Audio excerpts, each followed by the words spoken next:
Holy moly, welcome to THL Sunday Showdown. Brought to you by the letter S in Saku. Everybody, how is everybody doing tonight out there in THL land? I almost tripped over and said something nasty. But yeah. Brought to you by the letter S. So I want to. It's in Saku. That's good. That's right. Yeah. So the Sunday Showdown is starting. We have the wonderful finals kicking in for Legacy and semifinals going in there for Hero. We have two great casters tonight in Dollar Bills and my Anodon. So, and I'm here too.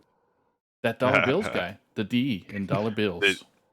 Brought to you by the letter D for Dollar Bills. That's right. That's right. Take it away, guys. Yeah, so like Saku was just saying, we have the Legacy Series finals, and it could all come down.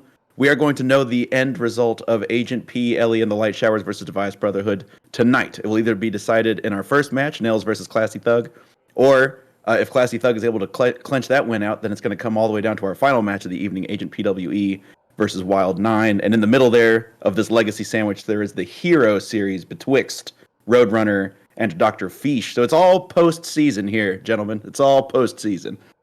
Yeah, all to play for right now, especially for that first and potentially third match. Determining the winner of the season. Right now, Agent P, Ellie, and the Light Showers up 9-6. So a win, like you said, for Nails would seal it. But it's still a tight race and could come down to it. Both of these top two seeds, Agent PWE and Nails versus Wild 9 and Classy Thug, all at pretty much that PR cap, and having solid seasons. All four of them. So going to be a really, really nice finals here. And it looks like with the bans coming in, we now know that it's going to be Nails versus Classy Thug, and Nails will be rocking a Mage, Rogue, and Warrior. Classy Thug will be playing a Druid, Paladin, and Warlock. You know what I'm noticing here? No mirrors. Mage, Druid, Paladin, Rogue, Warrior, Warlock. It's going to be not only no mirrored classes, but that just means that there will be no mirrored strategies either. It's going to be 6 unique character classes for this conquest. I'm interested in the Paladin ban. I'm assuming that a Rogue ban is specifically just doesn't want to play against Garrote Rogue. Yeah. A Paladin ban is interesting though. What do you make of the Paladin ban? Yeah, it's certainly interesting. I think just with the lineup, maybe not really wanting to play into the Libram Paladin. I think it's been pretty solid running, those parrots now. Nothing too crazy about it. It's pretty similar to what it was pre the mini set. So maybe that's the fear there. I think it can line up pretty well into most of these. Into what I'm guessing is probably handlock, or excuse me, what I'm guessing is I think probably handlock, and then that mirror, maybe just wanting to avoid the mirror, and that maybe means we're looking at Anaconda Druid. But maybe it's that aggro druid that's just been pretty popular and pretty strong as well for Classy Thug. So there's a couple of options, but with that Paladin ban, maybe we're going more that aggressive route. I'd be interested to see if because I don't know if it's made it into competitive, tournament lineups yet. But I've also been seeing some Zoo kicking around. It still uses the quest, of course. Warlock must quest, but just like a real aggressive start that can come off the back of the Wicked Shipment, and the Shadow Blade Slinger has been surprisingly good if you find yourself in a board battle. I guess not even surprisingly good. Like Shadow Blade Slinger is that 1-mana 2/1 that just says if you take damage, it deals damage. Yeah, it's like that's kind of the business we're in. So, and then the Sunwing Squawker is just a funny card. It's all a 4-mana 3/4. And then give it +2/+1 draw a card. That's pretty amazing. Throw an extra Libram on there. That's pretty amazing. A cheap Libram of Hope, and then you play that as well. 2 8/8 Taunt Divine Shields. Pretty good. Pretty good. Yeah, I'm interested to see. Because I feel like, and maybe this was just the circles I was running in. There was a little bit of concern I thought I heard about like these cards don't seem like they're going to shake stuff up too much. But a lot of them do feel like they just slot into current decks that were pretty powerful and just made them a little bit better. Like Garrote Rogue got the weapon that I think just makes it a little bit better. Quest Warrior got a couple of things in the Smite, Mr. Smite, and the Defies Cannoneers, and then some people also running that blacksmithing hammer. So a bunch of options there. Quest Warrior was already super powerful in Wild and was decent in Standard, and now I think potentially coming into its own in Standard as well. We'll see. I've seen kind of mixed things from the top players. Some really doing well with it, and some saying I think it's overrated. But we will see probably that deck here, very shortly. And it looks like we are going in Classy Thug. Yeah, I was just going to say, Right. Classy Thug is going to be the first spectate for our casters, and that'll be at the bottom of the screen with Nails being at the top of the screen. All right, so it is going to be Druid versus Rogue to start. Classy Thug on that Druid. Let's see it. Ooh, okay. Oh, okay. So this looks like the Anaconda alignment Druid that I was talking about could be a potential, especially with that Paladin ban. I think I like it a little bit better. Although, I don't know, that matchup's pretty interesting. So maybe, I don't know, maybe we were worried about something else. But And let's see. interesting. It's survival of the fittest at the top end. We also saw one of the new Druid cards in there, the Moonlit Guidance, something like that. Moonlit Guidance, yeah. Yeah, it's a 2-mana spell that discovers a copy of a card in your deck, and then if you play it, you then get to draw the original. Yeah, it's pretty good. Yeah, you can kind of either slot it in next to or instead of the, guess the weight kind of. Mm-hmm. Sort of serves a similar purpose. But I'm looking at this rogue hand right now. I see a field contact and a swindle, and I don't see any Octobots. So when do we, obviously there's a preparation swindle option available for Nails immediately, or we can just dagger up and, okay, it looks like it's going to be a dagger pass. But, I mean, I feel like we're about an Octobot away from a good time and a way to activate it. Yeah, I mean, not too bad of a hand. You just love to see that field contact available when you need it. And we have Swindle and some other draw potential there with the Secret Passage. So not a bad hand, especially into sort of a slow starting Druid. I mean, if you were playing into aggro Druid, I don't know if you'd be as happy about this hand. But True. In this case, it is going to work out. So, and running, the Cull Neophyte as well. Interesting. So I'm looking at this. I don't have a ton of reps on this Druid. I'm seeing a Gold Shard Knoll in there, which is, of course will be discounted to 0 if there's ever a Celestial alignment. But Survival of the Fittest is also in there, just to allow you to, crucially not discounted by Lady Anaconda. So that's one of those things that this is interesting. I'm still trying to sort of get my hands all the way around what the strategy is here. The combos are pretty wild. We'll see. I mean, sometimes it's just make a big board. Once you get the alignment and Anaconda, you can just win off of just drawing your whole deck, ramping a ton, playing a huge board that can't be dealt with. That's usually the game plan, at least it was for Anaconda. Some lists have been sort of switching to the Mr. Smite like OTK package with the Jerry Rig Carpenters, allowing for, in combination with the survivals and other things like that, you can kind of get a big charge, later in the game after you've done the alignment as an alternative, option. You don't have to just stick a board. You can just win off of that board. We'll see if this is that build. We haven't seen any pieces that would indicate that just yet, but oh gosh, Nails Nails doing some drawing this turn, and crucially hits the second field contact. A lot of times I feel like we talk about the first field contact turn is really just to power up the second one, and this, now there's an Octobot, Guardian, Og Merchant field contact. Now just need some more. It's kind of too bad to have both Garrots in hand already, as well as there can potentially be some complexity in the turns, like when do you rip these secret passages to try to find draw, stuff like that. So I think it's going to be very soon. You're just going to have to make sure to count your hand, because you're going to get some draw, but you don't want to overdraw, of course. You do have both Garrots, but you are missing a lot of the other pieces that you want in this matchup, especially because they can armor up a decent amount as well as the Druid.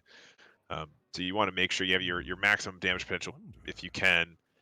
I think we're probably going to see Secret Passage next turn, and even if it is just to dump one of them, and a lot of times with this deck you are dumping just a Secret Passage if you don't need it anymore. Yeah, that's a great point. The Secret Passage is kind of anti-draw. Like you Secret Passage and then you play out all of those cards so you don't draw them. Trying to find right now, how many cards were we in the hand? We were at 8 cards, I believe. So can draw 2 here. Oh, and a preparation swindle I think would we were at allow. 8 before we played it. I'm not sure. Anyway, prep swindle. Yeah, so you are able to get 2 draws here. Might have to play something out from one of these draws. That's playable here. Also, that is so. Wouldn't mind seeing the neophyte plus maybe the plunder because that's not going to stay in your hand. Right. Just go ahead and get it out. Oh, interesting. Going to go ahead and Yeah. commit the Oh, going to play just about everything. Going to keep the brain freeze. Yeah. Brain freeze stays in the hand. Going to be, I think, at 9 now for the rogue. I like that you get the tempo on the board. They don't have the best board removal tools for something, a wide board like this. And man, speaking of not having stuff to do, Druid is just sitting here with not really anything to do. Iron Bark doesn't do anything if you don't have any creatures. And the Nourish, no longer able to Nourish on account of using up the Nature Studies discount already. So it would have to be a coin Nourish and then pass unless you find something you can Lightning Bloom into. Yeah, this is an interesting spot. I mean, we have the Anacondra now. I mean, do you ever Lightning Bloom into the Celestial, or do you want to wait? Next turn you can coin into it, and this turn you maybe remove that 3/1. It's a weird situation here. You definitely want to get the Celestial down, but on the other side, we do see that the Octobot's in hand. I guess you would expect that as well, which would just make the whole hand free. Yeah. Oh my in- gosh. on Yeah. turn 2 anyway, once you can play Octobot and a proc. And Classy Thug staring down a not inconsiderable amount of damage. I mean, the rogue boards are weird in that all of a sudden there's just 10 damage showing between the weapon and all of the creatures that have already done other things as well, removed things or added. I guess the Ethereal Og Merchant was really just a kind of a discard, but yeah, this is still gonna be 7 damage. All right, so we're gonna get the discount now. Pretty good result. Do we have the Shadow Step, or are we just gonna go for it here with the? I mean, it's pretty good odds, and I guess with the Guardian Og Merchant, you're not too worried about it. Probably just gonna have to brain freeze your own minions here. Yeah, what are you, Brain Freeze? I guess one of the prize plunderers. Yeah. And I would assume that at the end of this turn, we're going to see the Secret Passage come out for 0, right? Or, oh no, never mind. Or actually, still could Secret Passage for 0, but would have to hit something like the Shadow Step you were talking about to actually be able to play anything. Oh man, I forgot we had a Nature Studies going already for Classy Thug, so this makes things a little bit awkward with these Cult Neophytes keep coming down. Oh, that's what it was. Play the was. Celestial next turn for 6 mana, but now it's going to cost the full 7, and if we coin, it's going to cost 8. And that's not going to work out. So, pretty good result there with the way things turned out. I guess there is Mr. Smite. Yeah, there is Mr. Smite. I mean, some players are running it without the combo. Some players are running it with the combo. We'll see if there's a Carpenters. I think there probably would be, though. They slot into the stack pretty well. So yeah, not going to work with the coin. I think Classy Thug miscounting and forgetting how that Nature Studies in combination with the Neophyte is going to play out. And now, if we do want to do the Celestial, going to have to Lightning Bloom into doing it if we're committing that coin. Yeah, and you don't want to play, like you were saying, if you have Celestial Alignment in hand and Lady Anacondra, you really don't want to play Nourish until after you can align. Yeah, so I was committing to just trying to fight for the board here and going to have to Celestial Align it next turn. I think a little bit of a misplay there by Classy Thug, not recognizing that Nature Studies weirdness in combination with the Cult Neophyte, just not showing the proper values that they were at, and throwing off the options there. I can't even judge because I definitely missed the. It's like, oh, that's weird. I didn't remember Classy Thug playing anything to take the discounts off. Neophytes will do it. Neophytes. Yeah. And this is field contact turn number 3 coming down. Obviously, this has been a Shadow Stepped one, so we have a lot of mana as nails to go for it. Only 4 cards left in deck. Is this a guaranteed win? Looking pretty good at this point. 2 2 cards left. I think this must be. I mean, go face first with it if you're gonna do that. Yeah. I don't know if it's gonna make a difference. We have plenty of damage here with these double garrots. You can play the Wand Thief first, sure. Ruined Orb, why not? You have the mana to play it in addition. So now you do the trade, Garrot, play that Penflinger and watch your or trade in this Cutlass. I mean, there's many ways to get this done at this point. Yeah. The pen flinger, I assume, is gonna, like you were saying, is gonna be the option. There's always oh no, sure, gonna go for the Cutlass. Why yeah, not? why not? It does mean that you might have to cycle it again if you do pick it up before Right. you kill your opponent. But I think it's just the flair showing off the new card, and we get the win there for Nails with the Garrot Rogue. Game 1, not too surprising there, but. Definitely the matchup that I think Classy Thug was hoping for, but just did not work out in this situation. Was not able to get things going. I think that misplay there, with the coin was maybe a little unfortunate, but the big plays I think with the Cult Neophytes were really holding back the potential for Classy Thug to maybe come back. Yeah, I'm trying to think of what Classy Thug could have done.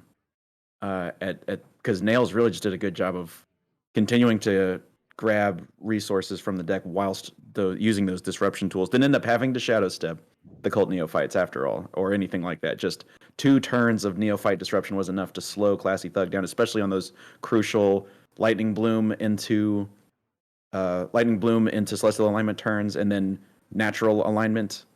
Obviously, Nails, of course, very well aware that there was a Nature Studies buff as well on Classy Thug's hand that he was able to disrupt as well. So, and it's suspicious, right? When the Druid has a Nature discount and then doesn't, or has the spell discount and then just doesn't do anything. Yeah, just sits around for a while, and then you make them their whole hand costs more, and they've got the coin, and it really. I mean, it's a smart play, and it plays into that weirdness with the Nature Studies and the coin and other spells that kind of can definitely throw even a well-seasoned player off sometimes. And you see I mean, I think that game was probably a good showcase of why Nails banned away the Garrot Rogue, right? Because you leave up a rogue at your own peril. It's one of the dangerous ones. And so now for game 2, it's going to be Mage versus the Druid, and this is a good old Quest Mage. Yeah, wouldn't be surprised to see that Quest Mage. So a matchup that you're looking forward to is the Druid, I think. So I think this is the reason we brought this Anaconda Druid over the Aggro Druid is really for the matchups into the Quest Mage and into the Garrot Rogue. Unfortunately, did not get it through the Garrot Rogue, but gonna get another chance here for Classy Thug. And Nails, I mean, there's always a chance, certainly, especially if you get things going early, or you get your incanters after maybe a Celestial that they don't have the follow-up for, and you do. So wild things can happen for sure. Oh yeah, nothing like hitting a Celestial and then you see the Mage just in a turn later, like Spring Water, Incanter's Flow, and then Spring Water, and it's like, oh no. Oh yeah, their whole deck is free now, I guess. They can just keep drawing into draw, and it's game over. Moonlit Guardian, all right, or Moonlit Guidance, excuse me. Again, to see one of the newer cards here. I imagine we're gonna play it. Could get a double Mr. Smite, another Solar Eclipse, or Nature Studies. The Nature Studies gonna be the pick here. Something playable here soon. Sets up the Celestial. Gotta remember the math this time around, though. And because Classy Thug chose to play the card, which obviously playing cards is good, right? I'm not saying that was a mistake or anything, but was going to have to like commit a Lightning Bloom or something if you wanted to get the super value double draw. Or basically Moonlit Guidance didn't draw a card. It gave Classy Thug a copy. So now Classy Thug is playing with 3 Nature Studies. I don't know that you would ever hold off playing a card, though, because you were hoping that you could discover a 1 cost that you could then play to then get the draw. I don't think that's But it did sort of put Classy Thug in a position where there was no opportunity to get the extra Nature Studies card in his hand. Just looking for stuff to talk about because this is going to be Mage playing secrets, and Yeah. then we're gonna Just hoping to do something. I mean, there's no minions to target, so getting that ice barrier is pretty nice this early. We'll see if Classy Thug procs it or holds off to not let them get another frost spell for a while.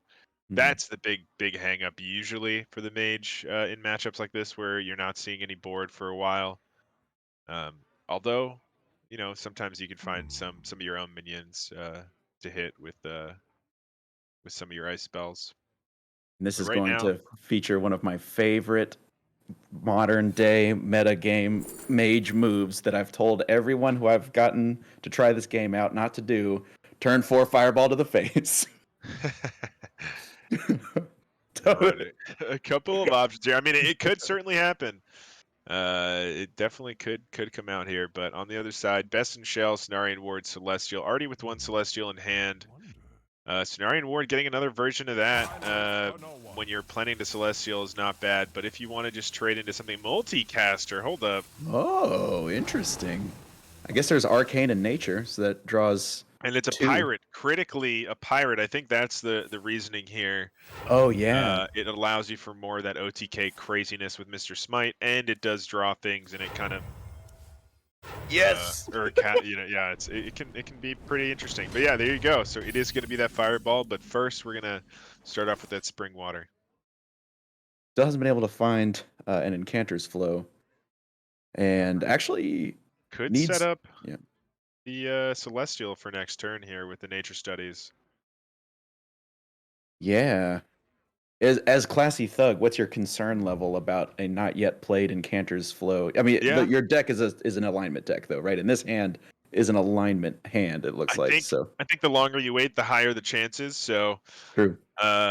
if you're gonna do it, which it's still your win condition, I think you still want to be doing that before they can get anything going, and they need a really good situation to even make that really strong. They have to get things going.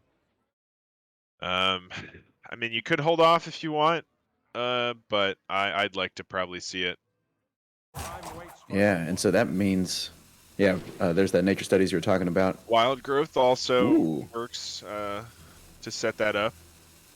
Doesn't really make any difference though, because you're going to alignment, so maybe it's a little silly. I guess you can take it for after the alignment if you want. Yeah, I like it for. Oh, interesting. Actually, going to opt for the Force of Nature. I guess that will be a free card once there's an Anaconda online. Okay. So Well, speak Nails of the needs, devil. Yeah, Nails needs an arcane spell. Okay, this is what I was about to. Because like a cram session for one is lame, but the Ruined Orb obviously wasn't in hand, and Encanter's Flow coming in. Once again, we're seeing a Druid get a Nature's Studies buff and then not spend it going into turn 6, which is just remains suspicious. Very suspicious, I would say. I think Nails has his spider sense tingling for sure, or his hammer sense. I don't know. What is a Nails sense? Yeah, as a nail gun sense is tingling. The nail gun sense is tingling. Oh, okay. So just gonna go ahead and try to turbo out the fire as well, and I assume we're gonna cycle the fire sale or hang on to it for if there's a board that comes out. I like cycling it here. You still haven't finished your quest, and so I don't think there's really a board you can answer with the fire sale. Yeah, it would have to be.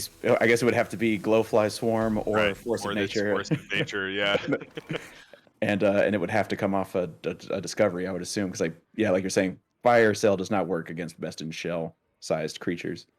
So I have a suspicious feeling that we might see the Celestial alignment here.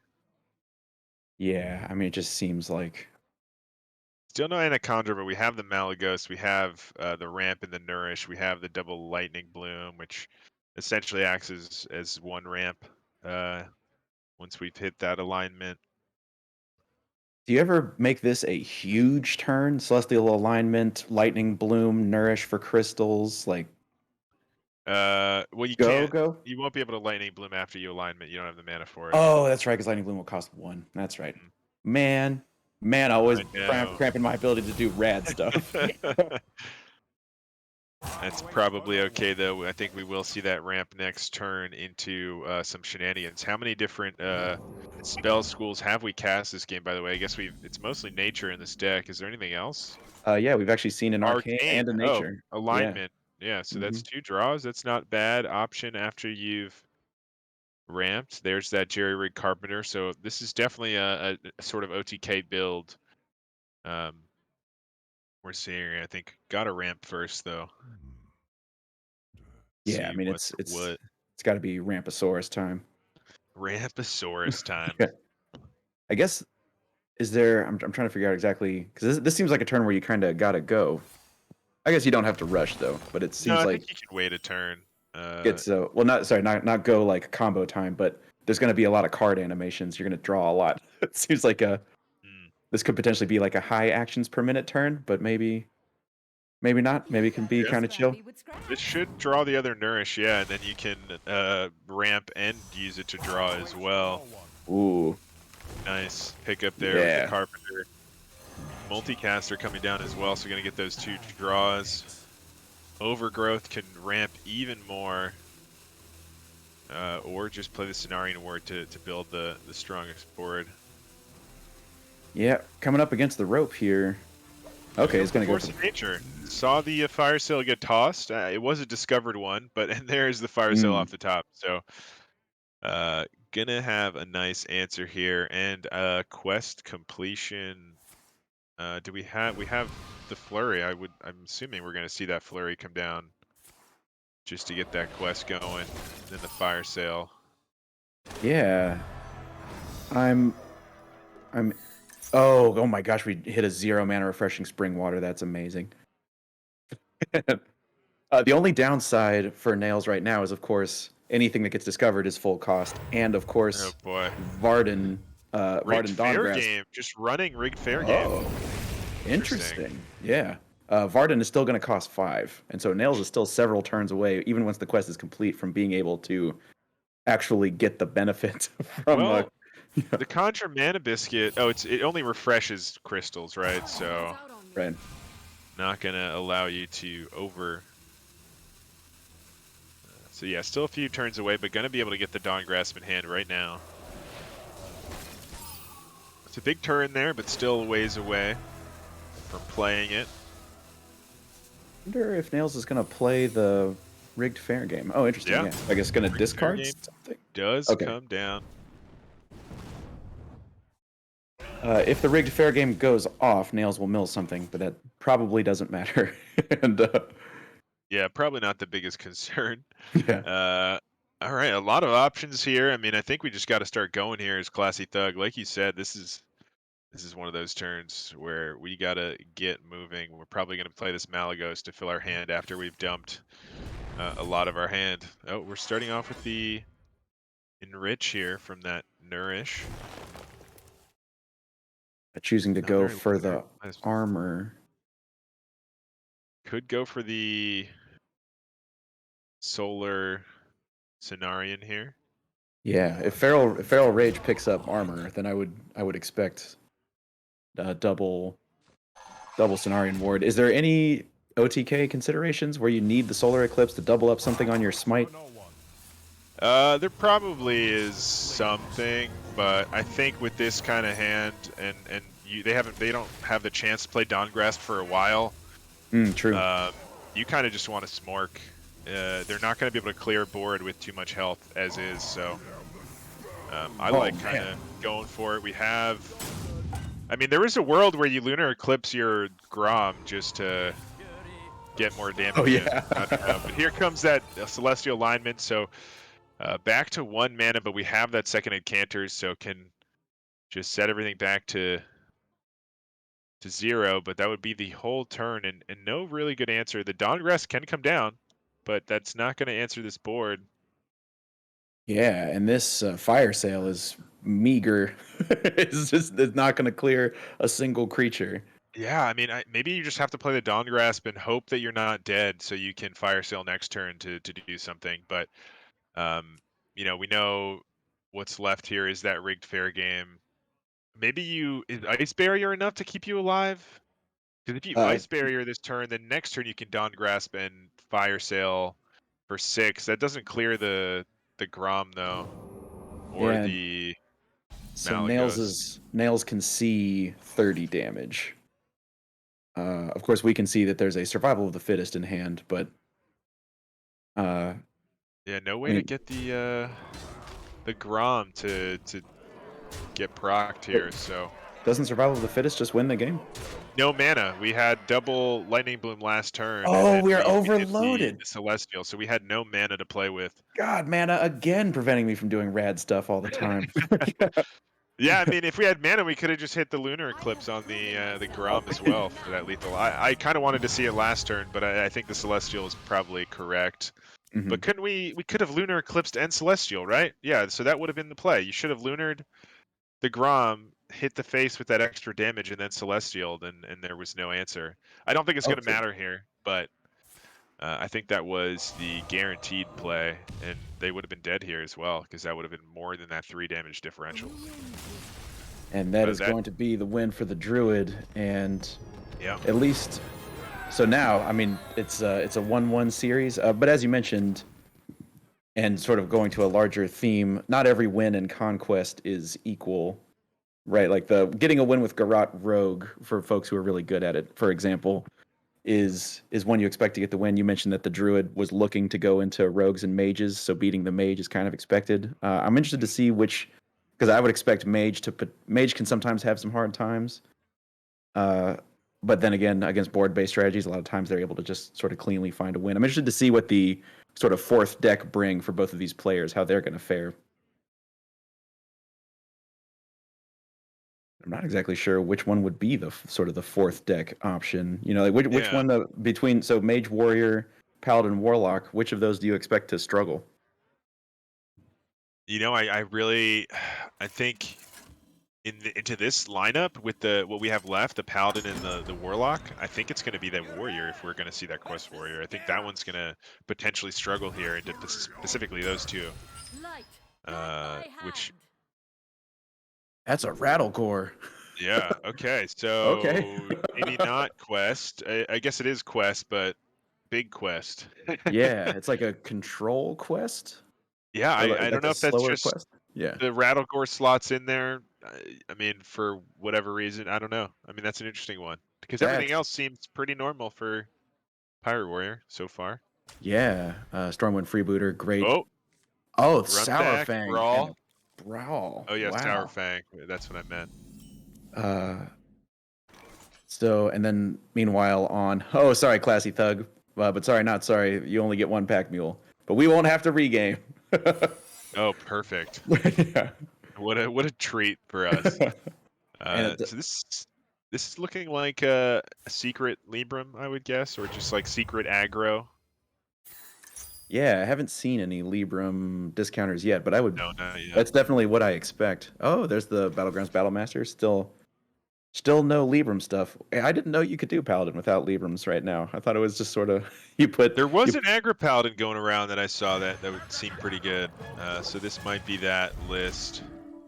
I think you have the parrots to double up your big buffs, like your what's it called? Oh yeah, like the Hand of Adal or the Blessing of Authority. You get like Yeah, something stuff like that. or even just getting it on. Like a Man, King's even. what is I can't remember. It's 2 costs now. It gives minion 3, or if you have it at Oh, 5. Conviction. No, the one Conviction. Yeah. Yeah. Yeah, I didn't even think about that. Does Parrot cast the powered up version? I'm not sure actually about that interaction. I haven't played too much of the deck myself. I just saw it running that, and I assumed it was for that reason. Yeah. I could be totally wrong, but seems good with a Conviction if you can double that up. I would imagine if you played the upgraded version, it would play the upgraded version. But Oh, I wonder if it has to be targeted. I would like to see it, Classy Thug, because the text. yeah, is it Yeah. targeted only? If it's Well, targeted it only, says, then it's for the Hand of Adals then. yeah, it says repeat the last spell you've cast on a friendly minion. Hmm. So I don't know if that means you Yeah. have to target it or if you, because Conviction definitely hits your minions. Yeah, I would like to see it. Hopefully we see it this game. We can answer that question. But this is starting to look more and more like that secret Libram or secret aggro. Yeah, I guess not Libram. We haven't seen any Libram stuff so far. And I'm looking at this warrior list. This is bringing me back. This is giving me Wallet Warrior vibes from back in the original, like 2014 Control Warrior, where it's just like 6 legendaries. Are all, the Quest, Sourfang, Kresh, and Shadowhunter Vol'jin, and Rattlegore. These are all one-ofs. This is a deck that is lousy with one-ofs. Ranker, really powerful play there. There's so many one-ofs. Yeah, no kidding. What is this? This is a wild deck. Raid the decks, but with a bunch of top, like it's like a quest control warrior, I Yeah. guess. So I wonder how many pirates are even. So I think we'll see some things like if the quest completion is guaranteed to do things like draw Bulwark of Azeroth, something like that. I wouldn't Oh be yeah, surprised if there's only one weapon in there and it's Bulwark. I would see maybe like 2 weapons, Bulwark plus like one other thing, but maybe it Yeah. is just Bulwark, like you said. Goody 2 I- shields gonna come down just to be a little bit more aggressive here and continue to chip away at that health total. And okay, there's a Bloodsail deckhand. So I'm interested to see how many. I would assume that Classy Thug. Is it still the case that you only run one Battlegrounds Battlemaster? Well, we're seeing 2. Usually, I feel like Oh, it there are is. 2. Oh my There's gosh, 2 yeah. in the hand, but yeah, usually it is just 1. But it lines up okay here. I don't mind pushing that extra 7 damage. Yeah, Alternatively, could set up with the Naru. Yeah, pretty tempting options here between the hammer to keep the board under control, get the taunt. Uh, like you said, Battlegrounds Battlemaster making this 14 damage. I have to assume it's never Night of Anointment, right? Unless there's just a killer holy spell that I'm I not don't thinking know of. what it would be. I think it's really tough here between the 2, though, because setting up that, I mean, you have 2 Battle Masters in hand. Setting one up now sounds pretty nice, but can't you know, fault Classy Thug here for going for that 6/6. It can be answered by this Brawl, though, a little bit better. Although most of these options to survive aren't too bad. Yeah, and I wonder when what the Shadowhunter Vol'jin is for, because you can definitely, like you're saying, the Brawl is an option. You can actually throw the 6/6 just back into the hand because it is a 6 cost 6/6, and that's kind of expensive for what this Paladin seems like it's running kind of low to the ground. and, Yeah, you wouldn't expect both Battle Masters to be in the hand. It gets the best result there, surviving for Nails anyway. So we're going to see Knight of Anointment come down. Let's see what we do pull. Hand of a Doll. Okay. Oh, nice. Oh, So yeah, with the interesting. way things turned out, I would have liked to see the Battle Master last turn because it pushes that extra pressure, and then we could have seen the Hammer this turn. Still summons a 6/6, but you apply way more pressure by playing the Battle Master last turn. Yeah, I don't think I've ever seen a Battle Master give a Battle Master Wind Fury exhibit style. Yeah, I heard you like Battle Master giving Wind Fury, so we gave the Battle Master Wind Fury so it can Wind Fury while it gives Wind Fury. Yeah, it could happen here. We could also see Battle Master exchange for itself if Fold Jin comes down, hoping that there's some bad stuff in the hand. Oh, I didn't Could even do think of that. Yeah. That's hilarious. In the box? Pirates. Yeah, 50-50 if that is going to be the play. We do get the weapon here. We're going to test your theory. Is it going to be... I mean, Show it's me not Bulwark. guaranteed to be your theory, but if it is Bulwark, ooh, yeah, that's what I was All going right. to say. It might be. We might see one of those too. It's always a good control weapon as well. Come on, Steve. Yep, Outrider's Axe definitely good, and it can help you. A warrior Yeah. doesn't have a ton of besides the Stonewall Anchorman that we Okay, haven't here we seen come go. back. Here we go. Let's do it. Let's do it. Oh, Nails is feeling it. Is it the 50-50? Come on. Does it replace itself with itself? Oh, second thoughts. Yeah, gonna go for the Outrider's Axe instead. Get the draw. Remove one of the minions. Take a little bit of a safer play here. Oh, But as we can see, that is gonna... I mean, that's just dead on board. And we had that second Battle Master to push another 6 damage as well. So yeah, that is gonna do it there. Classy Thug taking a crucial second win there. Only the Warlock remaining. stopping Nails from securing the win for his team. So And really, that really feels good like, play there. yeah, that feels like a huge win getting that Paladin through because the Warlock, if you give Warlock 2 chances, and especially since this is a control warrior, because ordinarily I would be like, man, you might just get beat up by pirates before you can get your cheap, your flesh giants or something like that before you can complete your quest and start doing inevitability stuff as the Warlock. Maybe you just get beat to death with pirates, but this is a much slower warrior than I initially anticipated. Yeah. I was not expecting this, and now I'm kind of worried for it into the Warlock. I don't know that it has the aggression to beat the Warlock early, and the Warlock probably just wins in the late game. But we'll see. Maybe there's enough with some of those tough to remove minions. Stormwind will tremble before But gonna keep going with the Warrior. I'm surprised. I think I would have gone for the Mage first, hoping to get that win in for Mhm. Nails. But Nails saying, you know what, I need to win this with this Warrior anyway, or it doesn't matter. Even if I lose 2-3, it's gonna go to the next game. So win is what I need. Let's Right. get the bad deck out of the way. Or the deck that's going to struggle more out of the way. And if I get the win, then I'm feeling good. If I don't, we can move on and let Agent try to take it for us. Right. Interesting choice to throw back the Defias Cannoneer.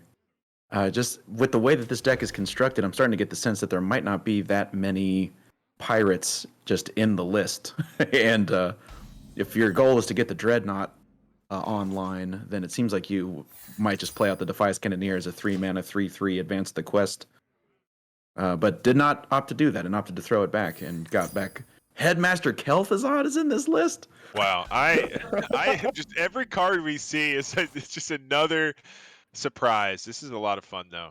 But there's Yeah. Fresh, so that in combination, this definitely seems like it's very heavy on that late game with the Sour Fang, the Kresh. I imagine the Anchormans as well. I think we did see one last game.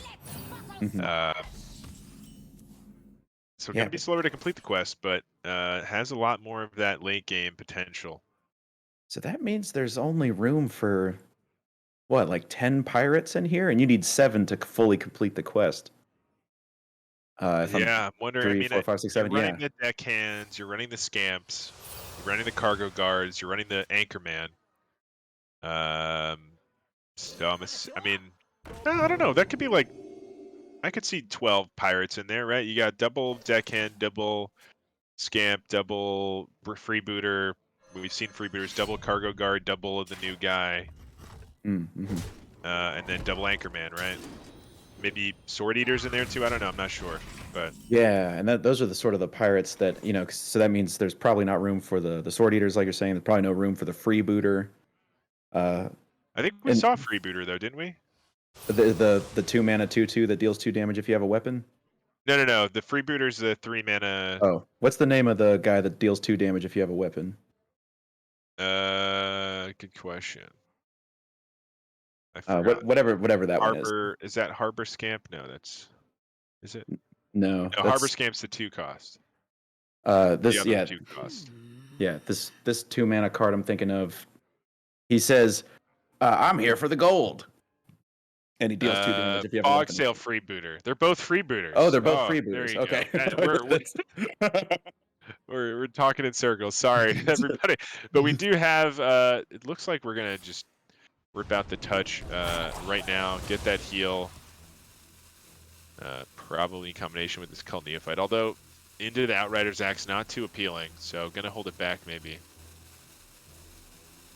Yeah, and I can't imagine. I'm trying to think of what Classy Thug could disrupt spells wise. I mean, really, all Classy Thug can hope to hit with is either land a big board and then try to neophyte to prevent a brawl. But if it's late enough for a bunch of flesh giants and stuff, a 6-mana brawl is probably still going to be playable. So I'll be interested to see when these neophytes come out. Okay, so yeah, this is like you were saying at the top of the show. This is full handlock. We got Soul Wrens, Flesh Giantses, Baron Scavengers. Flesh Giants is Yep. sound like a little like Smeagol situation going on here. Yep. The Flesh Giants is my precious. So cheap, precious. Yeah, it does look like that, and maybe we will see I imagine we will see that that new card, the I'm not getting any that we were younger. talking about at the top of the show. I'm Oh, blanking on the name the now. slinger, the Shadow Blade Slinger. slinger. Yes, yes. I wonder if there's room for Hull Breaker in here. That's the critter that draws spells and you take damage equal to the cost. Ooh. I feel like probably not. There's already so much draw, but I would love to see it. I've never seen the Hull Breaker get played before. I'd like to hear the on-play line. Looks like we are gonna hit that raised edge just to get one of these flesh giants down. Only getting back that tour guide. Could also play the tour guide hero power, play the flesh giant, but not enough time. It looks like. Oh no, we did. We got the tap. Did not play the tour guide. I guess we didn't need to. We would have floated a mana. There are Sword Eaters in here. Okay, I don't know. Nails is playing with a 40-card deck somehow. I feel like it's like 14 pirates and then 16 control cards. Yeah. I guess. Oh, and this is going to be cool. Yeah, this is gonna be pretty nice. Gonna get some juggles going. Wait, did the quest complete not draw any cards? What do you mean? We drew the Outrider's Axe. From The first two part. from- The second part deals 2, right? We haven't finished it yet. Right. But when we completed the first part, because this Outrider's Axe is from the beginning of the game, is it? Or I'm No, going we got crazy. it off of the quest. We did get it off the quest? Actually, Okay. yeah. Okay, yeah. Yeah, it was a whole moment. You don't remember? We were wondering if it was going to be the Well, that was in the other. Outriders Axe. Oh, that was the other game. That was the wasn't other it? game, yeah. Yeah, you're right. I don't remember actually. This didn't. might be Okay. right. Raid the Docks was completed when the Harbor Scamp came down, and this Outrider's Axe was already equipped. Wow, so there's a single Outrider's So Axe. that's it. No, That's so it. we are not running No. the Bulwark and just running the one Outrider's Axe. Wow. Okay, so yeah, I mean, I had to make room for something, I suppose. We were talking about how heavy this has been so far with, those 14 potential pirates. We don't know if everything's got duplicates, but I would assume most of them are. And then, we've seen so many one-ofs as well. So Right. that just makes the list. That makes the cut of one-ofs, is that Outrider's Axe. And so a big Soul Rend going to come down, clear off the pirates that had been there. Loses a Flesh Giant. Obviously, we've seen one of the Raised Deads come and go. So down to a single Flesh Giant available for Classy Thug, but also down to 17 life already. So Nails has the opportunity to develop some... so it has some options for how to develop. Can either swing with this axe and then equip a new axe, or can just play the Crest Lord of Turtling. I guess the most aggressive thing to do would be just throw down a Stonewall Anchor Man. All right, going for the turtle. Big turtle. The Lord of Turtling. Not only a turtle, the Lord of Turtling. And I assume this is a nod to the possibility of there being, because the next card drawn is going to bring Classy Thug down to 11, and then a tap would bring him to that 10 break point. So cheap scavengers and cheap, oh my gosh, the deal damage and heal guy. This life total plays around the deal damage heal guy. Ooh. Shadow Blade Slinger. Can we take 9 damage this turn? I don't know if we want to, but it's certainly an option. Yeah, I mean, I think you have this 1-cost null. You can get that down to start. And then if you want, you can Tour Guide tap, take that 2 damage.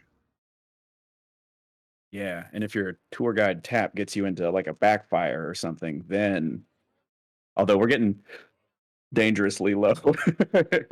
Oh, it will heal for 3 though, right? The next. Yeah, you'll heal. Yeah, You'll heal yeah. after 2 of them proc. So you can Tour Guide, tap. Then you have a 1-cost Scavenger. So we're just gonna start with the tap. We're not gonna play the Tour Guide this turn. So it looks like we're probably going for a Scavenger. Yeah, I'm curious why we didn't. Let's see what the mana adds up to, because I think. I mean, I assume all I can figure is Classy Thug is worried about a brawl at this point. I don't.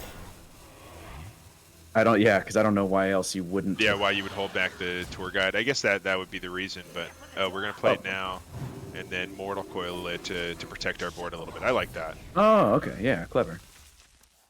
Yeah, so you're able to set it up for next turn. Still no bristlebacks. This might not be running bristlebacks. They could have been cut here for those potentially. I feel like what are we cutting for the slingers usually? I think it's not the bristlebacks though. Normally, Yeah, I kind of expected if you're going to play Baron Scavengers to also play Bristlebacks, but Mm. to your point, we haven't seen them yet. And we're down to 9 cards left in deck for Classy Yeah, I'm Thug. trying to count what else we could have cut because we're probably going to see another. I mean, we have one Raised Dead, another Mortal Coil in the deck, probably another Slinger, another Tour Guide, another Neophyte, another Shadow Blast, another Backfire, Oh, the 8/8 another surviving is grim. another Null. So there's only room for one more thing. And we saw Anetheron get Maybe it's milled. just one Mortal Coil in the deck, and then we run 2 Bristlebacks. I don't know. Yeah. We'll see. So They get countered, right? the brawl result is pretty sad. is definitely would have Yes. preferred, like a null if one of Classy Thug's creatures has to survive. This is Who's wow. that called Neophyte? Yeah. I mean, maybe Tamsin instead of. I mean, I guess Tamsin was probably cut if we have Bristlebacks. It has to be a Bristleback, right? We wouldn't. There Yeah, it we is. don't. Yeah. Okay. I was gonna say like they have to be in there. There's like we're so low on health and we desperately need them. I think that's the only way Classy Thug has a chance to survive long enough. Yeah, so Or- either there's a single bristleback or both bristlebacks are bottom 8 this game. I mean, yep, it's to your point about needing health. Like it's bristleback What is for taking sure, so right? I mean, you long? gotta remain alive. And if you can stick a bristleback to the board, you can give it Wind Fury and really do some. Did I see Battlegrounds Battlemaster in here? Yeah. Then you can actually do some whirlwind healing, some Wind Fury healing. Yeah, I wonder if Classy Thug was thinking about playing the Slinger and then Bristlebacking that. I don't know if that makes much sense, but it looked like we were looking at the Slinger there for a second. Maybe just to get it out of the hand. I don't know. I feel like it's going to still have some options, but I guess once you complete the quest, it doesn't do much. But you still have eight health to take before you complete your quest. So. And coming in now, Nails has access to the Headmaster Kel'Thuzad Ranker, but no way would only get back the Cult Neophyte and doesn't have nearly enough mana. So the thanks to that Neophyte debuff again on the coin and Ranker. So I guess it's just an Anchorman turn this turn. Yeah, looking to be just that Anchorman, maybe coin Sword Eater to protect the face from that Battleground Battlemaster. Provoke could also clear one more. That's interesting. Could clear with Provoke. Oh, we don't even get to coin the Sword Eater because our coin costs a mana, so we just have to take another 16. We see Classy Thug is mousing over that Battleground so there is Battlemaster. Tamsin too, so I'm wondering what we have one-ofs in here because there have to be. Got a couple of teched out decks here. Just maybe it's just one Slinger. I mean, or because what's left? We definitely have another Raised Dead. There must be. There must be. Probably another Null, but maybe not. I guess that's something that maybe could have been cut. I'm assuming another Bristleback, Backfire. We probably only have one Shadow Blast, one Mortal Coil, but we've got 6 cards left. So let's say Slinger, Tour Guide, Backfire, Bristleback, Null. That's 5. Oh, there's the Null. And Raised Dead, right? So that's probably the 6 cards, and we just have the one Mortal Coil, one Shadow Blast, I would guess. There's a Drain Soul in this list. Yeah, we could Tamsin Drain Soul here, just to get some more health. Looks like that is the direction we're going. Can double Drain Soul even if we want maximum health. Or okay. get this Unstable Shadow Blast. And then okay, just a tempo 2/1. Okay. I'm interested about that turn. I think I would have. I guess you're setting up to get your quest completed next turn. But we're starting to get a little bit low. We have the Battlegrounds Battlemaster. Yeah, that's true. If this Flesh Giant gets to connect again, I mean, even the Sword Eater is not going to be enough if the Flesh Giant survives, just thanks to that Wind Fury. Oh, actually, no. That would be the Sword Eater would be able to. No, what am I saying? There's a 0 mana unstable Shadow Blast. Don't listen to me. Yeah. The Wind Fury wins the game if this Flesh Giant is on the board.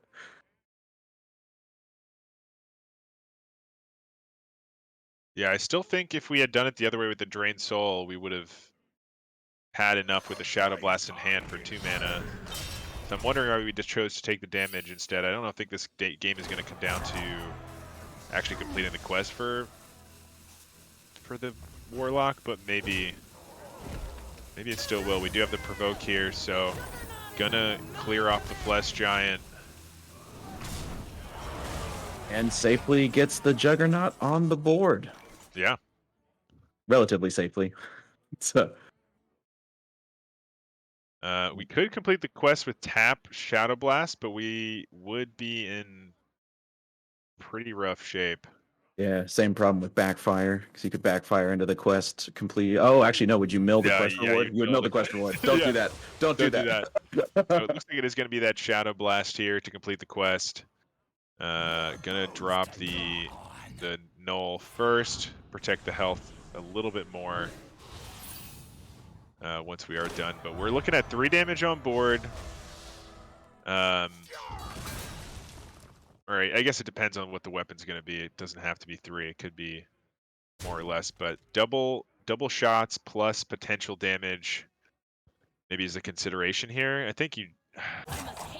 Yeah, I mean, you could wait on the Tamsin if you want to heal here with the Drain Soul. You could play, like, the Tour Guide, Drain Soul, and the Cult Neophyte. But gonna just set up with the Tamsin, Tour Guide, put the most stats on the board, make it so these 2 cannons don't deal damage to the face, and hitting a 1-attack weapon is not what you like to see if you are Nails, but plenty of options still in the deck. I imagine Mr. Smite might be in there. Yeah, I have to assume that Mr. Smite is lurking in this bottom 13 somewhere. And now Nails is kind of on the back foot because, big Tamsin, we obviously now all of the self damage stuff is going to hurt Nails, Yeah. but also, I mean, there's a pretty good chance there's a Battlegrounds Battlemaster in hand at this point. So this could be Sourfang. For Kresh value. Oh, you can Sourfang and you can coin the Rancor too after you've done. You can trade your Anchorman into the 7/6. Trade your face into the Goldshire Knoll and Rancor, coin Rancor. And that would heal you up for 6. I guess you're taking 5, so it only heals 1. Maybe it's still worth it. You're clearing the board, right? Yeah, and you have a pretty threatening... In the Juggernaut obviously is not threatening in terms of its stats, but every turn that goes by while you have the Juggernaut in play is just another turn something crazy can happen.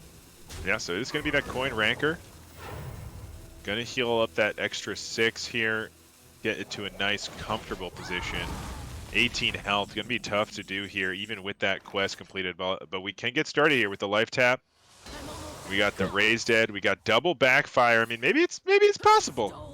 Yeah, I mean, this is going to be a double lot backfire of with very few cards left. This might, yeah, I think this is actually enough, and that should be.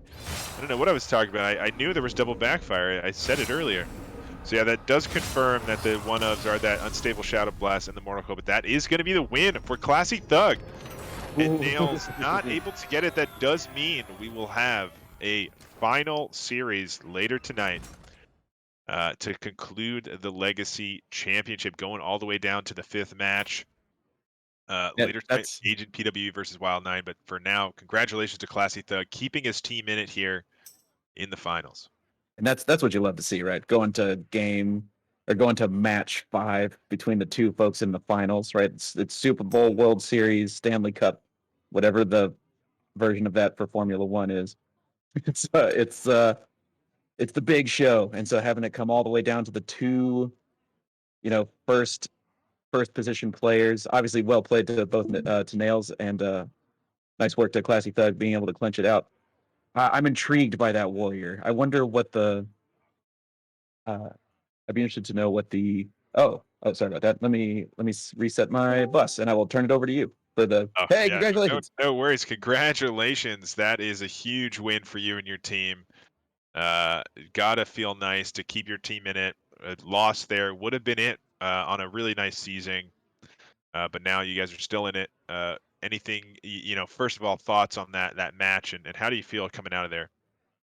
Yeah, thanks. I feel pretty good about it. I don't know if it was my best Hearthstone. I actually had to do a lot of prep this week. I actually just picked up Garrote Rogue this week for this match, and then also I picked up Anaconda Druid when I saw the Mage in my opponent's lineup.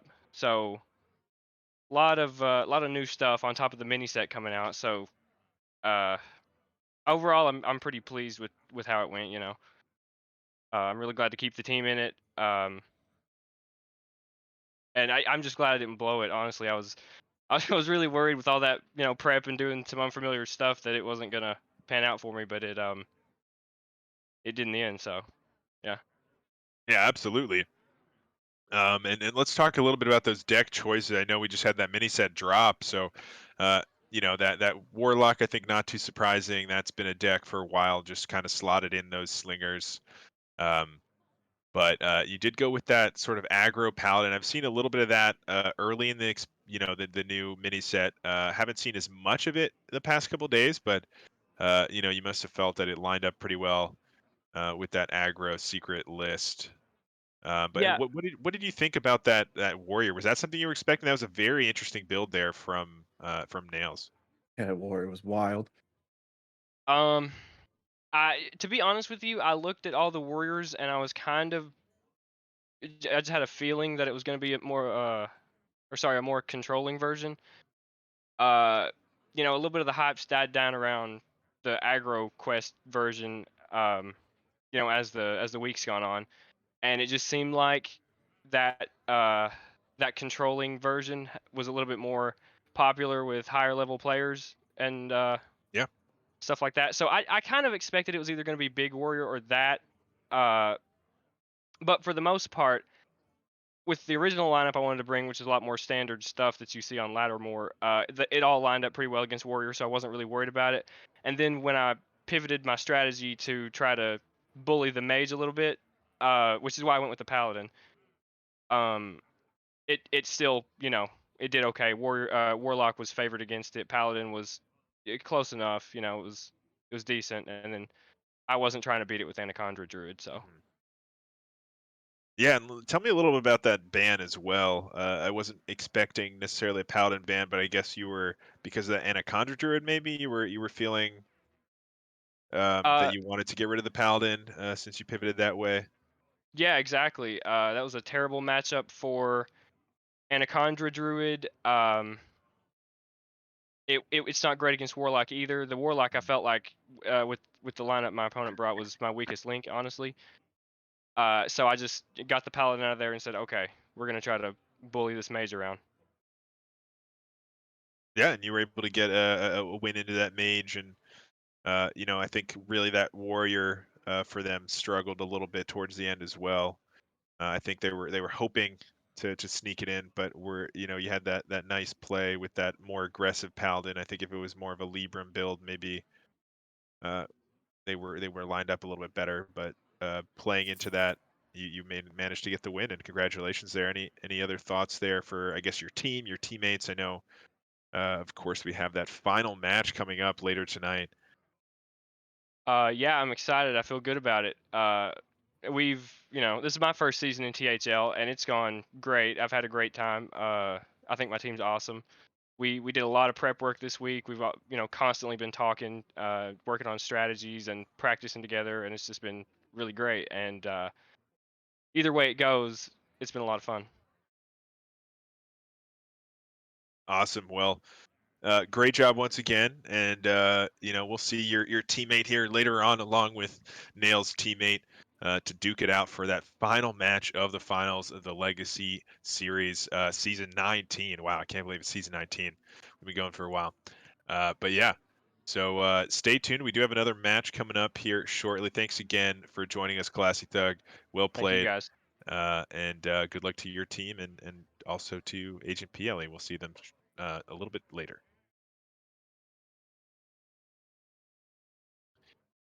All right. So, Bills, you want to introduce our next match that we got coming up? Okay, I'm back. Is this working? How's this sound? Working great. Working Okay, great. fantastic. Yes. Yeah, fantastic. Nice work to Classy Thug, Team Defiance Brotherhood, staying alive, keeping their head above water against Agent P, Ellie, and the light showers. But yes, we have a quick stopover in Last Hero Standing and the Hero series. This is, of course, Last Hero Standing. It's still a best of 5. This is a semifinal match. It's going to be between Roadrunner, Bands Make 'em Dance, and Dr. Fish of F2L Black. A little bit of a different beast is Last Hero Standing, right? You have a lot more. You're a lot more incentivized to try to find decks that have a tendency to just get a win and then have a chance to beat an unfavorable, and then so just like the high roll potential of a deck becomes a lot more can become potentially a lot stronger. So for this one, it's going to be Roadrunner playing a Mage, Paladin, Rogue, and Shaman up against Dr. Fish's Druid, Mage, Rogue, and Warrior bands. I'm sure will be coming soon. Yeah, I'm really curious about the shaman. We were talking before the show about some shaman builds, and Yeah, I haven't had too much success with shaman. I think you said you weren't having too me much neither. success either. But there have been some builds going around, especially earlier on in the mini set expansion drop. But I haven't heard too much about it recently, so I'm curious to see what we do bring. Yeah, and we're still in that fun, volatile, experimental phase where, yeah, that's right. Before the show started, I was talking about a list I had stolen from Bunny Hopper that he had stolen from, I think, Azure Nova, of a quest shaman, and I just was having a hard time specifically against mage. So, and obviously we see a mage in the lineup for Dr. Fish and for Roadrunner. So I wouldn't be surprised if maybe this is more of the elemental or Doomhammer and friends kind of shaman. Shaman is one of those interesting classes though, where if you choose to bring it, you have some options, like the quest version and the Doomhammer version, and to a lesser extent the elemental version. Right, they all kind of give you different ways to win and different ways to play the game. All right. Well, if you guys are ready, players are ready. Oh yeah, I am ready. Do we have the bands as We do. well? Oh It yeah, looks like we okay. do. So Roadrunner banned Rogue and Dr. Fish banned away Mage. So it's going to be Paladin, Rogue, Shaman for the Roadrunner up against Druid, Mage, Warrior for Dr. Fish. Interesting. Okay, yeah. I mean, we were talking about that mage. I think had some good matchups there, so not too surprising. So I think, I mean, it might come down to that shaman. If I'm honest, we'll see if it is able to get a win in. But for Fish, I think I would imagine we're going to be seeing. I mean, Yeah. usually it's aggro druid. I think, especially in this seed. So I think I would guess aggro druid. I mean, these are 2 killer 5 seeds, but I think aggro druid is usually more consistent. Um, there. So I would expect to see that for Fish, and then probably that Quest Mage and maybe Quest Warrior. And I think those kind of line up pretty nicely into this this Shaman Paladin Rogue that we have on the other side. Players are But if you in. have your Rogue open, do you just start with that and see if you can roll with or do you even bring Garrote Rogue to Last Hero Yeah, Standing? that's the question. I mean, I think it's great, a great bring normally in Last Hero Standing, but we'll see if these players have the chops to be playing it. I mean, Roadrunner. I mean, like I said, these are 5 seeds, but they are killer 5 seeds. So definitely has a potential. Okay, so it is going to be Libram Paladin from Roadrunner up against yep, looks like it's that aggro taunt druid you were alluding to for Dr. Fish. Yeah, I'm interested to see. I want to say Libram Paladin now is running copies of City Tax alongside Barov and Libram of Justice, which can help you blow up a couple more boards if you do end up falling behind. And of course, we've seen Druid have incredibly explosive turns. So I'll be interested to see if that made it into Roadrunner's list to try to deal with some of the pressure that can come out from Druid going into turn 3, 4, and 5. Yeah, sorry, I'm trying to. My spectate is being buggy, so I wasn't able to jump in there, but still trying to get that fixed. I think it's Oh, no letting worries. me in now. Oh, let me give you the radio edit here. Yeah, So give me Roadrunner's opened up with a Knight of Anointment, drawing a Hand of a Doll. Currently in hand, a Truth Seeker, a Battlegrounds Battlemaster, and then of course another Knight of Anointment. Meanwhile, Fish has some juice. It's going to be a coin, Razormane Battle Guard into free Pack Mule to get things started. So now it's a 1/1 staring down a 2/3 that must die and a 2/3 with taunt, preventing it from dying. All right. Fantastic. Yeah. I mean, that's quite a solid start here for Fish. I mean, that's what you want to be doing as the Paladin. Just pressure every single turn. For Roadrunner has that Hand of a Doll, which can answer at least this Pack Mule. Does trade off. But, get things going a little bit. Yeah, this is, I mean, Fish has a powerful start, but the sort of the reload, right? I'm thinking like Oracles of Elune, Grey Bow, the kind of reload, even Arbor Ups and stuff like that. Like there's Dr. Fish needs to hit some draw, it feels like, because once this Annoyotron comes down and gets dealt with, there's not a ton of pressure anyway. So I assume this will be an Annoyotron. Do you hold that Neophyte, or can you just go ahead and throw that on the board too? Yeah, I think throw it down. I think in this matchup, you're just trying to go. If you get you're really hoping to maybe find a composting. I think. Yeah, I'd be surprised if we play that second Battle Guard though. Yeah, I with think no taunts in the hand. Oh, okay. Actually, yeah, Can hold back. That's not a bad option either. I think I do like applying pressure because Paladin doesn't have too many ways to get back on the board beyond that Blade Master Samuro, and that's still several turns away. And Roadrunner, I mean, this is the fastest Knight of Anointment, the easiest Knight of Anointment. Does finally find a Libram of Wisdom. Still full cost though. Haven't been able to find any of the Aldor attendants yet, and so the right now Librams won't be discounted until that Truth Seeker comes that down. composting. Hey, yeah. Yeah, see, if we had that Cult Neophyte down, that would have been a pretty nice composting actually this turn. But now, gonna have to hold it back a little bit. Could play the Neophyte now and trade in 2/3. A little awkward though. Yeah, I wonder if Fish is holding the Neophyte for something specific, because like you said, it didn't come down last turn, and so I'm trying to think of what break point. Yeah.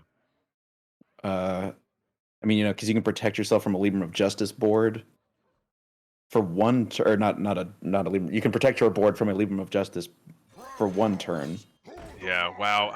That Cult Neophyte would have been so good last turn too, because we wouldn't have been able to play that Knight of Anointment into the Libram. We would have just played the Knight into like a hero power. Instead, allowing Roadrunner to kind of come back here. And that second Battle Guard coming down, there must be something that Fish is thinking about for that Cult Neophyte, like you said, but I'm really not sure what we're hoping for. But now it can play that Neophyte into the composting to get the best draw potential. Alternatively, you could go that Squirrel into composting if we are thinking about that Neophyte as something that we want to hold on to. Yeah, this Divine Shield, the Devout Pupil Divine Shield is so awkward, because, I mean, like, Park Panther doesn't get to rush into the Knight of Anointment, which would just be a potential, like, something else that could be done. But that, yeah, if this isn't a composting turn, I will be stunned. Because it's one of the ways you can kind of defend yourself from that Samuro you were talking about. Oh, it is going to be Park Panther. Okay. Going for it anyway. So are we going to trade the 1/2 in first, I guess? Wow, so Fish really just going for the board control here. It's working out okay so far, but we really need this composting down before we lose this board, and then we're just stuck. Samuro not able to combo with Libram of Wisdom yet, so not a full clear. So it's going to play the Truth Seeker, get this Libram discount train rolling. The Aldor Truth Seeker is so good that I remember a time where the metagame was slow enough where you would actually keep Truth Seeker off the mulligan. It was just so good. Right. In This certain has matchups. to be Neophyte Squirrel composting. Come on. We can't be holding this for. We have nothing else. We need to draw. Our hand is absolutely dead. Do we play at all? Neophyte Squirrel Infestation composting. 2, 3, 4. We don't have enough mana. Gosh, mana just absolutely just robbed me with a gun. I Mana, know. jeez. I mean, if we really love this neophyte, we really want to hold it, we could go instead and get actually a wider board. We can go Vibrant Squirrel, Adorable Infestation, play the Cub, and the Composting. That gives you an extra minion on the board for Mhm. that Composting. Maybe that's the play here, actually. Especially if we have that neophyte in hand for a reason. We're holding it for something. But Beast says, nah. Just And gonna go for the Adorable Infestation into the Composting, I would think. yeah, it seems like it's got to be. I mean, 2 mana, draw 4. Surely is good enough. Yeah, it was interesting. I know the instinct is to play the Libram of Wisdom on the Aldor Truthseeker for free, but I wonder if there was ever a world where you hold the Libram of Wisdom because you have the Samuro and it just clears a board so cleanly when you get that extra, 2 damage or the extra 1 damage onto the initial part and then the 2 damage on the other side. Mhm. Would have been a full clear here if we had done that instead. Now, Samuro not quite going to cut it. And in an awkward situation, I mean, still have that nice taunt in the way. Not too upset about the way things are going here for Roadrunner, but not as nice as if we had that Samuro Libram to play this turn. Oh, interesting. It's going to go ahead and Justice away this board, Okay, it looks like. does allow you to remove both of those. Yeah, I mean, the battle guards must die. It's just, they must die. And so, I mean, Roadrunner is going to draw Fish 2 cards. Looks like a Peasant and a Arbor Up are going to be the Okay. draws. Yeah. Gonna be able to play the Peasant or this Cub into that first Arbor Up. I think I would like to see that come out. Just a Yeah. question of which one you prefer to have. I guess it's probably the Peasant. I mean, just apply that pressure. Squirrel also an option. Just play one of these 1-drops and Arbor Up. It's just a matter of which one do you value the most here. Gonna be that Peasant, and Arbor Up should allow for some decent trades. Now the Libram of Wisdom, crucially free, now able to be comboed with Samuro, like you were talking about. And the Arbor Up, unfortunately, the Peasant is dead on the board, but that's also a lot of damage going to Roadrunner, and you can't let Peasant draw aggro Druid cards. So yeah. Oh, hey, there's a new card as well in the hand. Druid of the Reef, 1 mana, choose one, Yeah. 3/1 rush or 1/3 taunt. I think this is going to be that Samuro play we were talking about, though. Just cleans up this board really nicely. You can... Okay. Interesting. So not going with that route, it looks like. Gonna go Okay, for just that gonna Libram of Hope. This does kind of put you in a little bit more trouble with the second Arbor Up, but we do have the Animated Broomstick to double trade, so actually going to be pretty okay. Could cycle more Librams. Going to choose not to. Could have cycled one more there, just to get it into the Liadrin. Yeah, and so opting here to put the come Wisdom the, into the Ancient Guard, yeah. Uh-oh. Oh, no, The Fish. potential glitch. Anything no. but. And so now we've hit an interesting point in the game where the battle, obviously both battle guards are gone, but now we just kind of have enough mana to do Elune stuff. It's like Elune double Druid of the Reef, Elune, double Pack Mule. There's the possibility for Fish to start getting wide, but this is a huge roadblock. And there's one thing that Druid struggles with. It's, stuff once you get over, because, the double rush could deal with anything up to like 6 health. Yeah, I mean, Yeah. double rush will be really nice here. In combination with a Treant, I suppose you just full clear and then you make a wide board, play a Pack Mule and a Vibrant Squirrel. Mm-hmm. And just hope that's enough. Thank you, Fish, for using the right Pack Mule. That's how you can tell that Fish is also a commentator.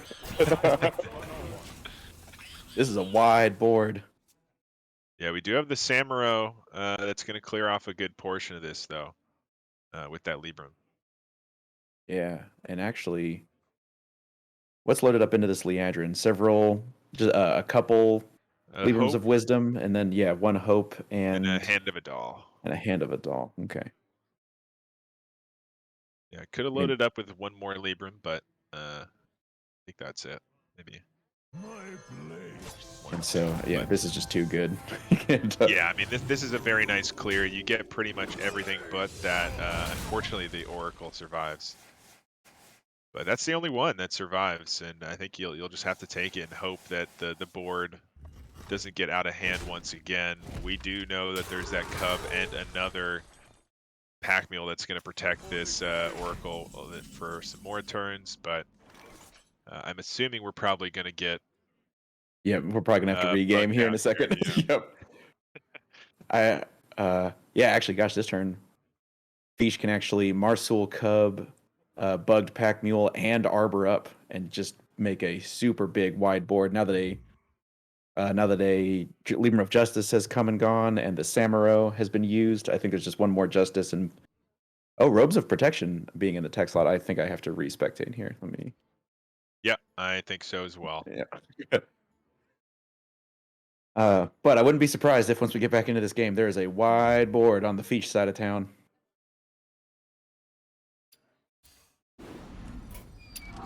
Yeah, I think you're going to be right here.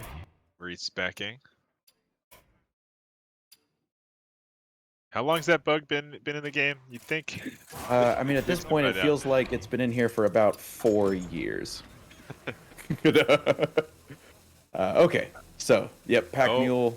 Okay, so going for the Park Panther. I'm surprised we didn't go Marshall Cub Arbor up. It was lined up so nicely, but gonna just try to get the board protected, clear off what we can, and go for an even bigger Arbor up, I guess. Yeah, this will be a substantial Arbor up. Broomstick gonna make things a little bit trickier. Do we have enough? I mean, we can clear off 2 with the Liadrin Broomstick, that's for sure. Because we'll get enough Libram of Wisdom, so you just, I guess. Yeah, with Lady Liadrin, Librams, Animated Broomstick, and then this Hammer attack. Everything but the Park Panther, like you said, everything but the Park Panther can go down this turn. Robes of Protection coming down this turn. I guess we're gonna combo it with the. I mean, this works too. You can combo with the Libram of the Broomstick and the Libram here, and you can cycle Although we some can't, more Librams. We can't use the Libram though. Oh yeah, because we have the. Yeah. That's a little awkward, and it doesn't die either.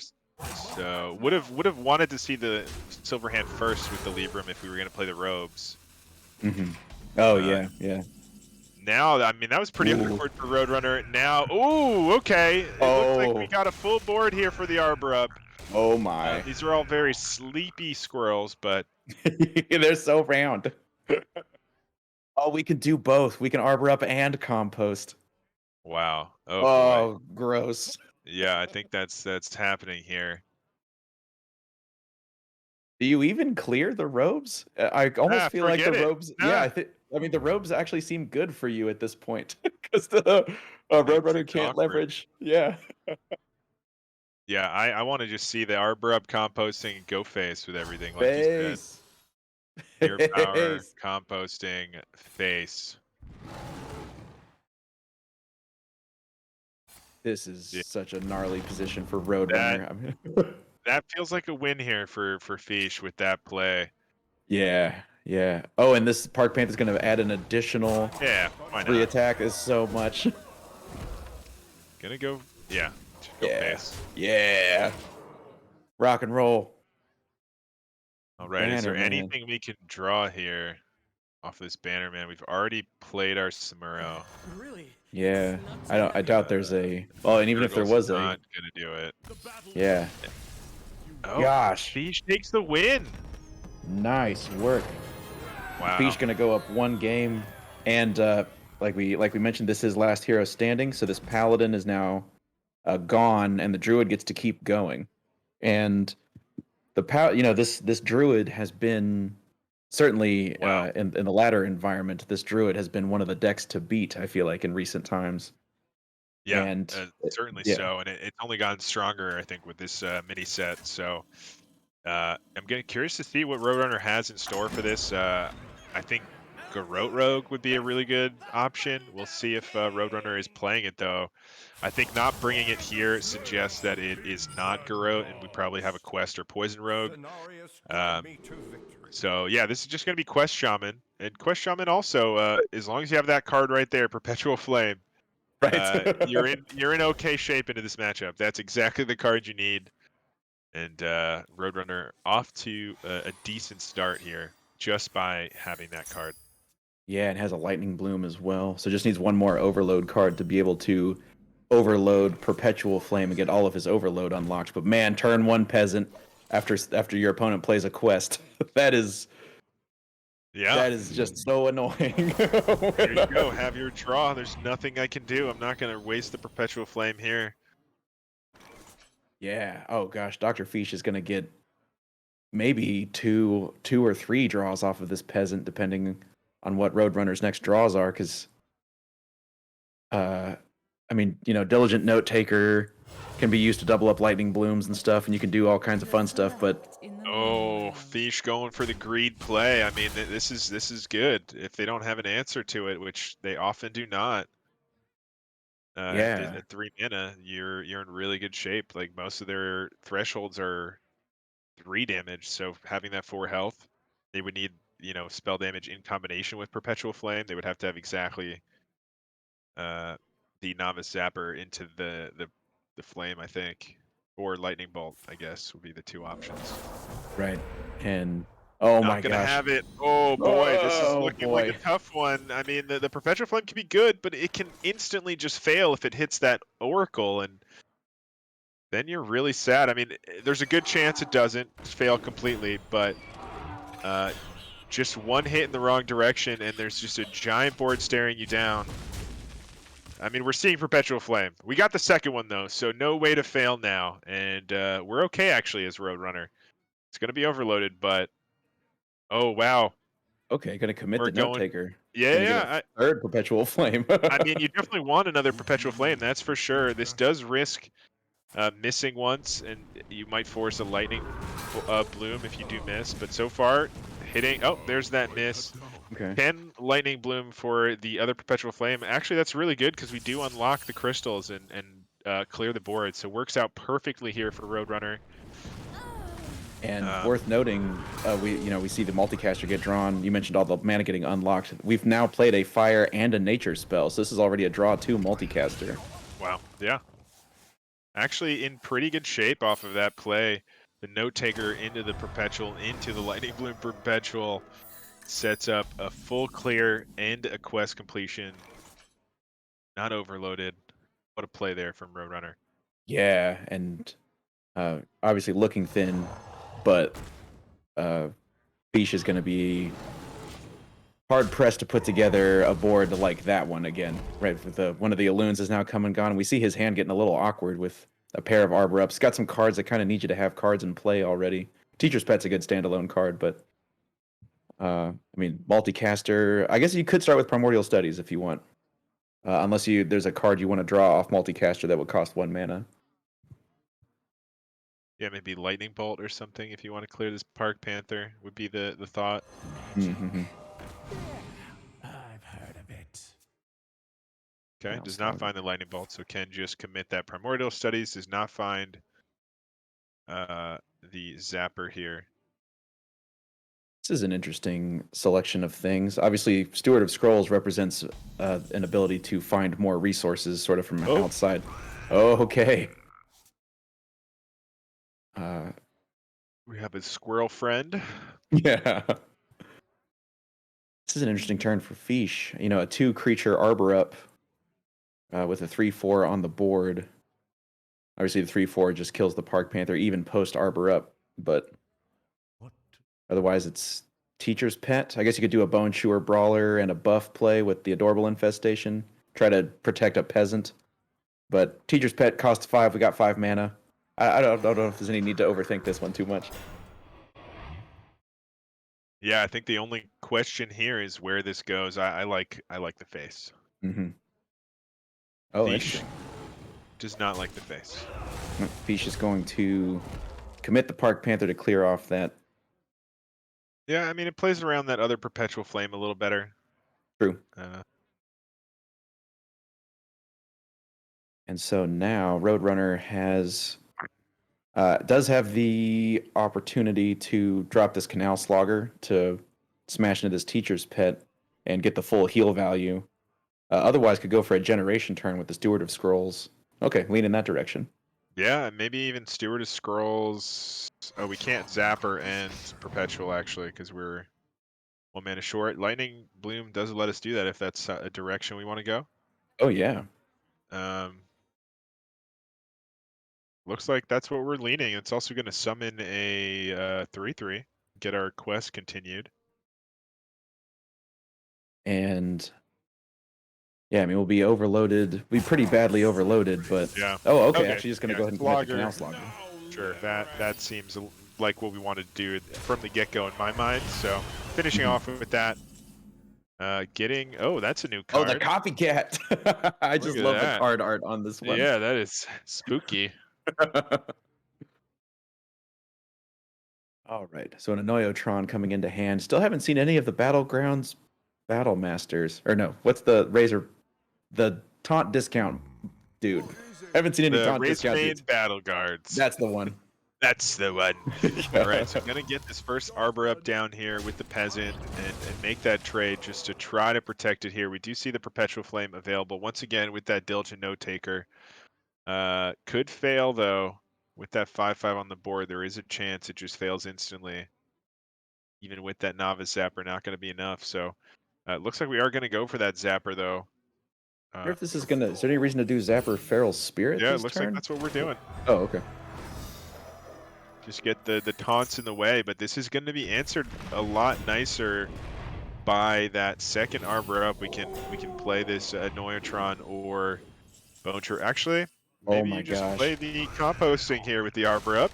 Yeah, Arbor Now up that we're composting looks nasty. Oh, and a looking at Gray that. Bow drawn. Yeah, Grey Bow, an interesting option as well. Perpetual Flame being an option makes things a little bit scarier. I kind of like getting our stuff out of that range. Oh yeah. Oh yeah. That's a good point. And then also you can if you composting. Wait, does Fish overdraw if he composts this turn?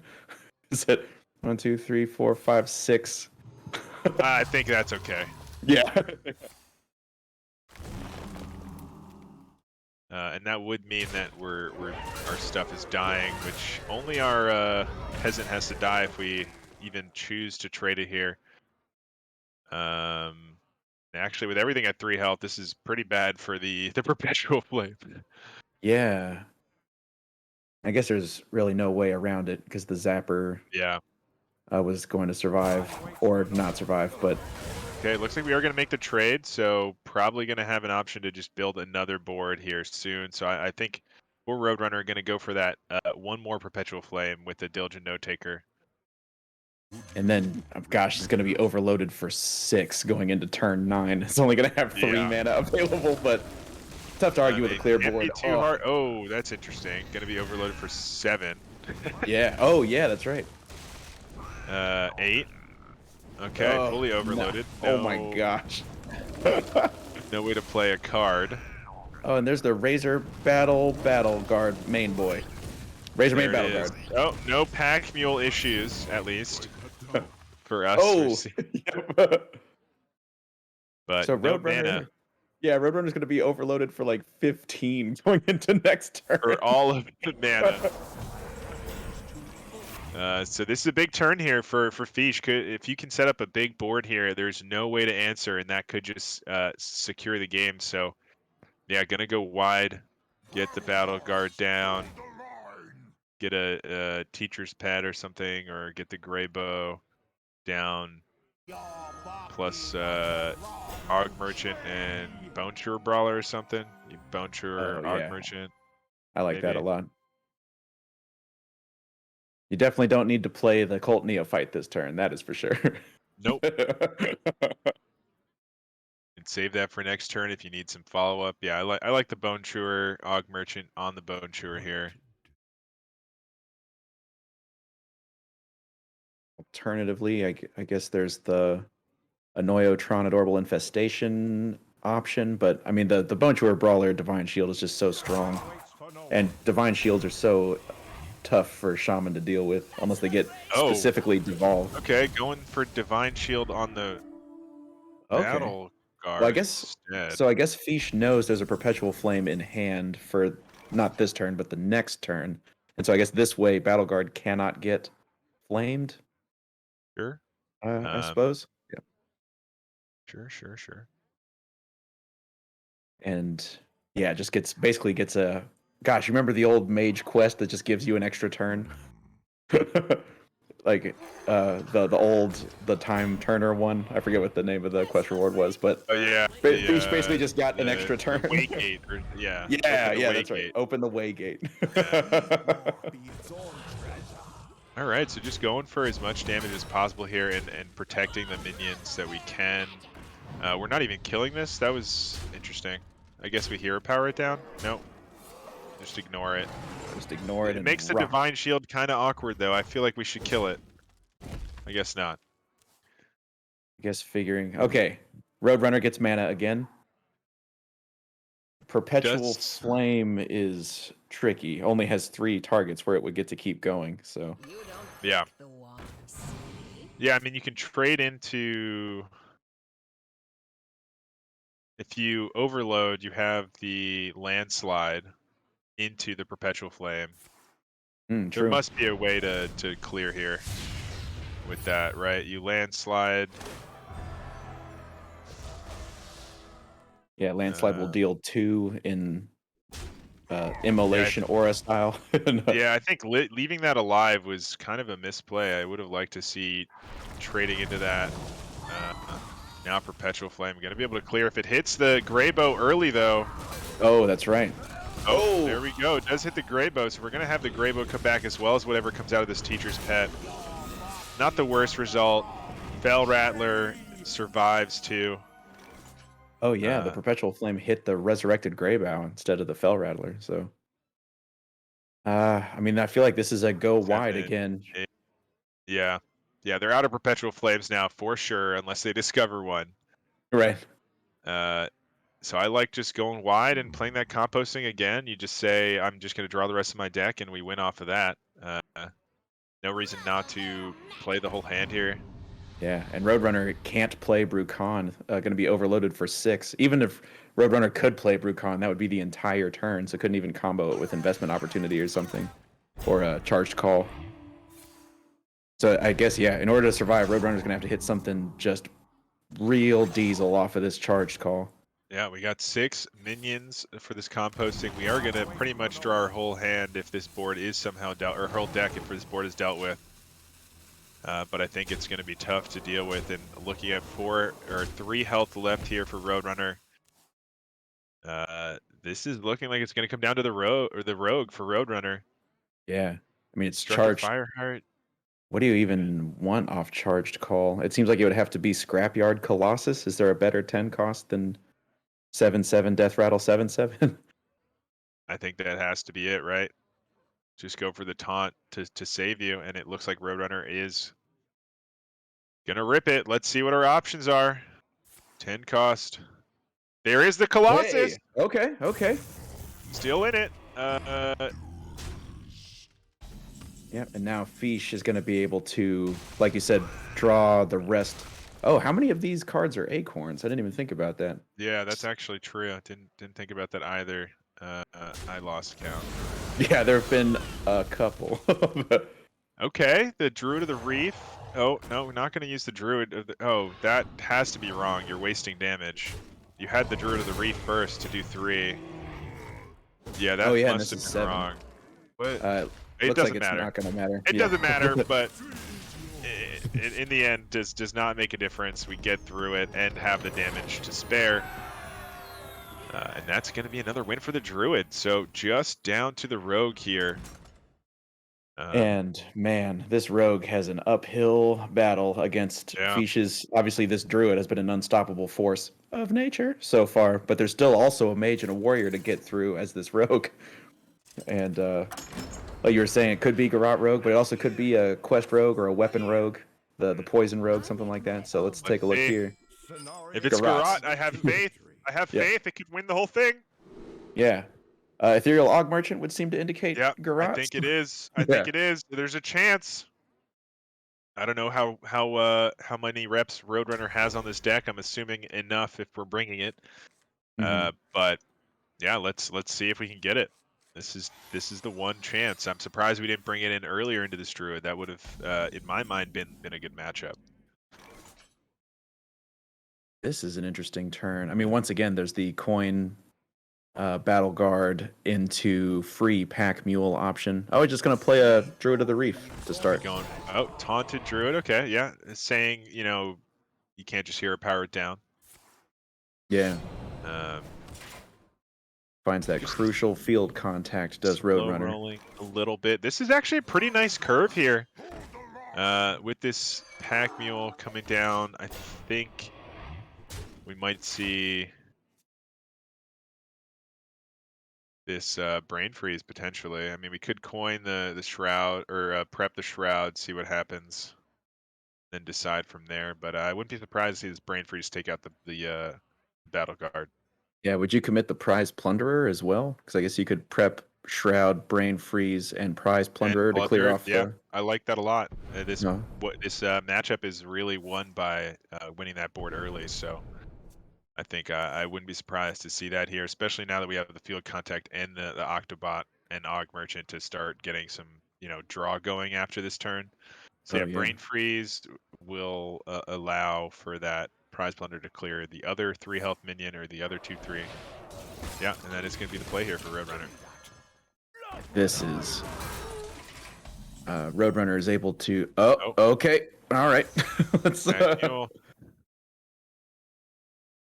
we just going to And- try to go wide here? We got the Reef, the Druid of the Reef, plus one of the Pack Mules, maybe?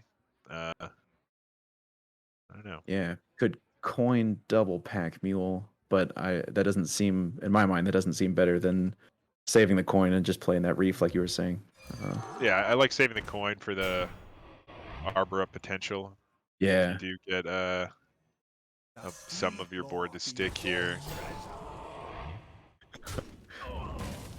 Fish once again helping us out by playing Yeah. the unruinous Pack Mule. Good stuff. All right, and the second Shroud comes into the hand. Probably going to see that in combination maybe with this Wand Thief. I think there's enough in the hand for the field contact to get some draws going. Anyway. Yeah, and has the Octobot Guardian Og Merchant combo as well to just really power up a field contact. Shooting Star and First Flame, both decent options into this Druid. Yeah. A lot of 1 health minions for the Shooting Star later on. First Flame, obviously a good board control tool as well. All right. So Fish does have the option of coining Arbor up by virtue of holding onto the coin before. Yeah. Yep, just going to go ahead and go wide and stack up some power here. Probably just jam to the face here and hope you have some stuff stick for composting next turn. Oh my gosh, and a Shadow Step available.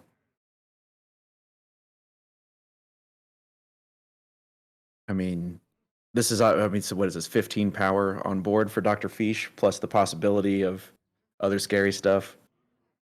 So Roadrunner, I'm interested to see if Roadrunner's going to go ahead and discount this hand and start trying to make some stuff happen.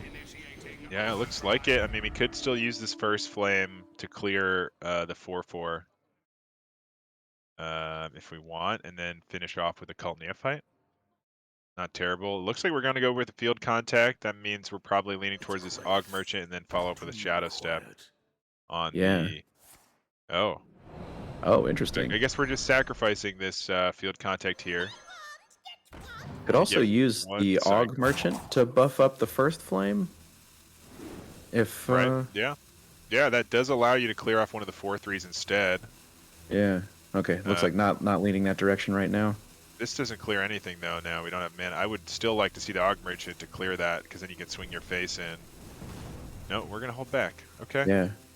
Could also Og Merchant our own Wow. Wand Thief This is not the hand you want. I really wanted to see the Shadow Step on the field contact that turn, and because you have the setup for a good turn to follow up. Now now you're kind of screwed unless you find something else. Like, look what are you doing with this hand as Roadrunner next turn? I don't know. I don't know I if I don't want to like that. be. I don't want to be that guy, but I feel like what we're doing with this hand next turn as Roadrunner is dying. It's I mean, there's 16 I feel damage like we maybe showing. have bugged out here. I think the turn Oh, is the pack mule peasant composting, I would guess. yeah, that makes a Uh, lot of sense. so maybe we missed it. It feels like I'm not seeing any movement. No, wait, maybe not. No, I don't. I think it probably was. I'm gonna See respec here. just in case. Okay. Oh no. Oh no, Playing just teacher's pet. Okay. I'm a little surprised by that. I really wanted to get the composting online here, get the draws going, but if this is the play, we're definitely removing the field contact. We're definitely removing the field contact. 100%. Yeah. Okay. I think the rest can just go to the face. Yeah, just go to the face. Just go to the face. Okay, Guess gonna clear the hang Octobot around as well. the shadow step on the Octobot, maybe. Yeah, and so now it seems like we have to use our Og merchants to try to stay alive. Like, Yeah. Yeah, I mean, we have a good enough removal of the board here, or pretty decent removal with this second flame. And then we just devolving. Yeah. Ooh. oh my gosh, Interesting. that's a Does big that health work total. with composting? It must work with composting, right?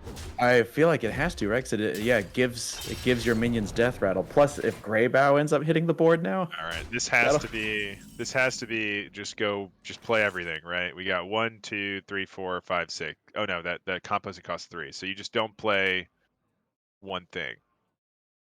yeah, maybe don't play the pack mule is really good though. Yeah, maybe Seems don't like- play the peasant since you're playing composting. I don't know. That's true. So you can play the pack mule and give it divine shield. Well, or if you we're can gonna give, composting, we definitely composting with something else on the board here. Dr. oh, Fish for, was oh hovering it. yeah, for sure. You can Do get you the double give draw this turn though. Yeah, do you give Baron Rivendare or do you give the Pack Mule Divine Shield? Oh, I was even thinking of just removing the board, right? Oh, just 'Cause use it to kill one of the other just kill Og one of the merchants. 2/1s. Yeah, why Oh not? yeah, might as well. Protect your board. It looks like we played the pack mule, so I'm gonna respec. Yep, same.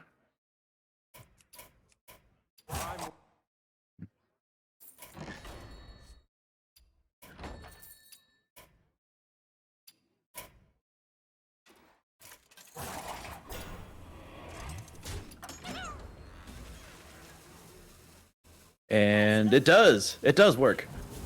It does work. Yeah, I would imagine it does.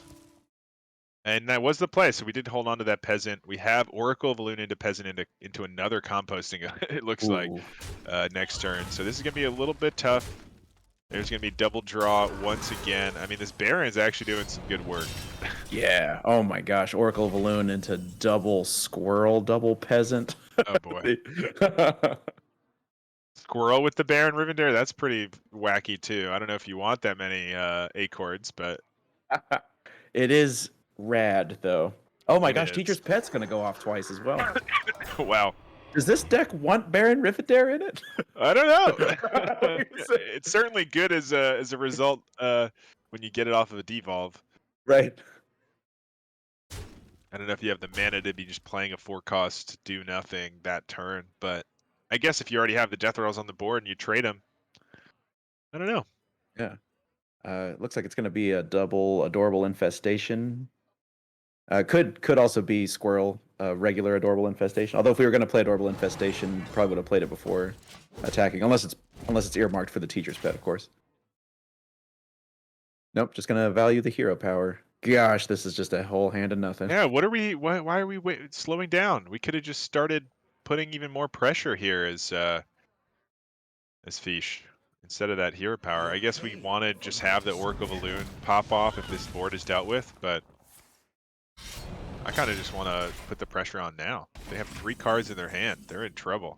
And Roadrunner has not been able to do. Oh wait, is this lethal? Yeah, we have 5, 3, 4, 6, 5 extra damage. No, it's not quite. Oh yeah. We can settle Valera to 1 though. And, Yeah, we got the this plus hero power. Yeah, so we're at 1 here for Valera, looking pretty rough. And I think it was that not Shadow stepping the field contact might have been it. I think getting that draw off the Wand Thief was just not worth it. And that random spell just not worth the same as drawing through your own deck. And now that's going to be it. Roadrunner just going to take the damage, finds the lethal. Dr. Fish with a clean 3-0 with that aggro druid, just showing what kind of potential that deck has, especially in Hero Series. And that's it, right? That is the that's team it. moving on to the final. Is it finals next week? And, it is, right? Yeah, it is for Hero. It's my gosh. And like looking at so apparently this bands versus F2L Black was 3-0s and 0-3s, with the Wow. one exception of Based Ink versus Neji Boston. That was a 3-1 series, being the only exception. Otherwise, it was 3-0s, 3-0s across the board. Yeah, wild. Yeah, that's wild. And we really got to see it. I feel like I talk about this a lot when we do Last Hero Standing, but when a deck has this kind of power that is proactive, it can be really strong Last Hero Standing. But enough of me talking about it. Congratulations, Dr. Fish. I just noticed that your Discord picture is Oracle of Elune. That's amazing. Oh, well, Oracle Loon is the greatest. Is the best art I've ever seen in Hearthstone, so I had to make it my profile picture. And she was putting up numbers for you tonight Yeah, there. doing some Yeah, work. yeah. Game 2, Oracle was pretty huge. I wasn't. I don't remember the game where it was, but it just kept me in it. Against that Yeah. shaman, I've never seen. All I of the think Roadrunner perpetual was flames. Roadrunner had 4 perpetual flames, and not only did you manage to get over, but you managed to overload Roadrunner for about 15, I think. 9. Like in the turn It eight. was It was the full amount. it was man. 9. It was 9 overload. I moused over to check. Yeah, because Oh, I yeah. wanted to know. Because I wanted to know if I had to play Neophyte that turn or not, and I looked and I said, "Oh, okay, he's way overloaded." Yeah, he can't play anything as is. Yeah, it was. So I. Okay. Yeah. But Yeah, yeah, I mean, it was well congratulations, done. a 3-0 to bring your team, because this was the deciding match, you versus Roadrunner. Yeah, we for the were in series. And finals. yeah, so nice work getting into the finals. Tell us about, I guess only tell us about the Druid, because now you can keep your Mage and your Warrior secret. But tell us about Yeah. this Druid bring. Well, I mean, when I was just thinking about what classes have flexibility in I mean, Druid has a lot of flexibility because there's Anaconda Druid, which is newer. Like, so I could be flexible with what decks I brought. But when we looked at it, Aggro Druid just fit. Like, I've been playing it a lot. It's been really, really great for me all season. And so, I mean, I obviously can't talk about my other decks, but I just wanted to bring things that I felt comfortable with that were also strong. So, Oh, yeah. I mean, it obviously paid off, and that they were intense. I think I was surprised a bit by the Garou, because the Rogue was queued last. Yeah, into I was aggro druid. Yeah. I kind of was expecting it to come out, but I guess if you have Quest Shaman, you really want to get that in. The winning against the Quest Shaman was absolutely huge. I didn't have to show any other, like, I could go into the Rogue game thinking like, well, he didn't play it right away, so maybe it was maybe it could have been like a poison rogue that he just didn't want to throw in against the Druid. But I mean, I just got a really good opening hand in that game, and he even had ways to deal with my early board, but eventually just really good draws kind of got me there. I feel like I probably was somewhat passive at moments, but I kind of was holding stuff back for either reload or whatever reasons, just to make sure that I could keep going and get damage in on the rogue there, because that matchup is not very pleasant if things work out correctly for the rogue. Yeah, and we actually wanted to talk to you in game 1 versus the Yes. Paladin. You were holding on to that cult neophyte. What was that earmarked for? Libram of Hope. It was okay. It was for hope. Gotcha. Yeah. Okay. I That knew was, when that was he the subject of much speculation. I knew I think I might have gone a turn early on it, but if I went a turn early, I think he was able to play it that turn. I was like, oh, he definitely has like a 6 cost hope now, so I need to drop this to have a chance to push more damage. It didn't like even if he couldn't play it, it was still really nice to get it to weave it in there and just in case. Yeah, and the neophytes were tech mostly for the rogue, which I didn't actually draw one against the rogue. Of course. Yeah. Didn't need it. You were just aggressive enough. You had that the Baron obviously helping out as well towards Yeah, the end with the double draw, yeah. the double draw, just sealing the deal. Yeah. But yeah, well played there and getting Thank that you. crucial win for your team. Yeah. That means the final is going to be F2L Black versus even without Turt. We must still skirt. Yeah, I'm looking forward to it. I've had really good matchups every single time I've played Skirt Reynolds, so looking forward to playing him again next week.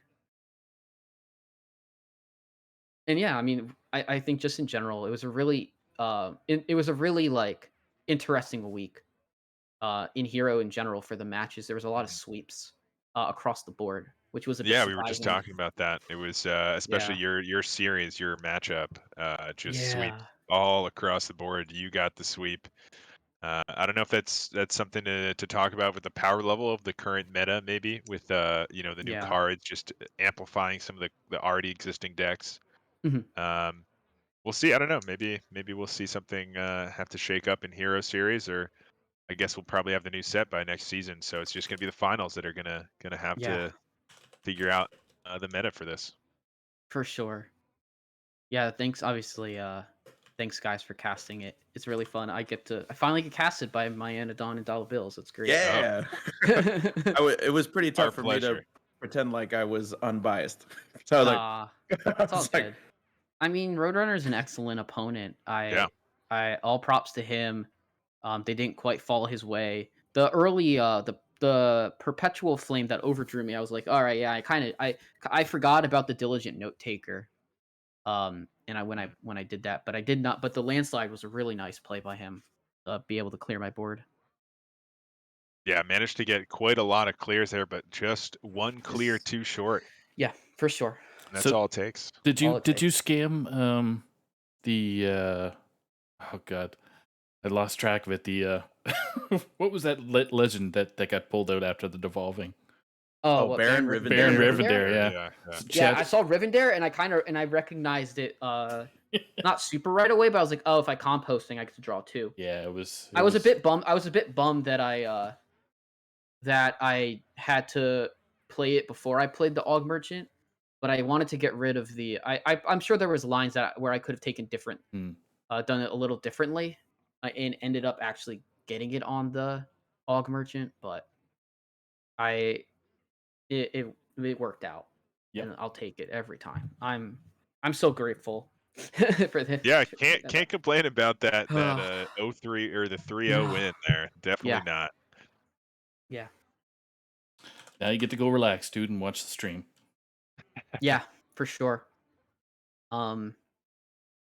Yeah. Awesome. Well, congrats again and good luck next week to your team and your opponents as well. Hopefully we Thanks. can see you maybe next weekend on stream as well. Yeah, maybe. Yeah, shout outs to my team for getting me here this season. They Shout out helped to me your a team. lot. You've been doing a great job yourself. I mean, you're holding it down in I that mean, 5 seed for Oh sure. no, definitely, but I can't do it without the prep that Of this team puts course. in. So Of course. gotta give it. Everybody starts with the captain, goes down the line. that is a hell of a record, though. Does that put you, 9-3 on the season or something like 9-3. Yeah, Dang. I was very nervous because I had lost my last 2 weeks going into playoffs. Like, so I was like kind of nervous that I might not get there. And man, it was such a relief seeing him swing into the teacher's pet on the final one. But yeah, let's go ahead and wrap this up. Thank you guys. Always a pleasure. Always a pleasure. And thanks to you as well. So yeah, we have one final match for you tonight. We have the final game of the finals of the Yeah. Legacy Series this season. Agent PWE versus Wild 9. We saw that second to last match earlier that allowed the teams to tie it up 10-10 right now. So winner takes all. It's a best of one, well, best of 5, but best of 1 match now for that finals here. Agent PLE and the Light Showers versus Defiance Brotherhood. Who will take the victory this season? And we actually have the bands just came in. So Agent PWE will be playing Druid, Rogue, and Shaman. The Warrior being banned away, bit of a surprise to me. And Wild 9 will be playing Druid, Hunter, and Warrior. The Rogue being banned away. Okay. Once again, we're seeing a leave Rogue up strategy, and it's we'll see how it goes. So far, leave Rogue up has worked once, and it has not worked once. And so we'll see.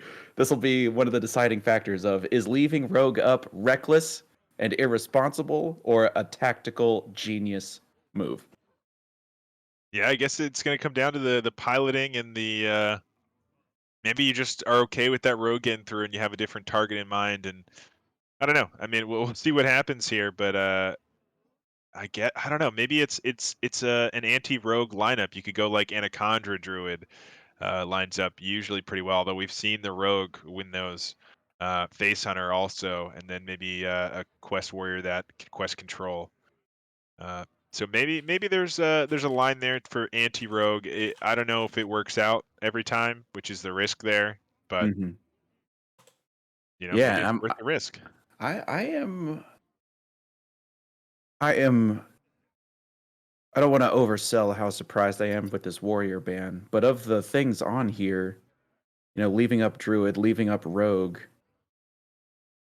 and banning away the Warrior. I wonder what kind of Warrior Wild 9 expects Agent PWE to have that's so grim.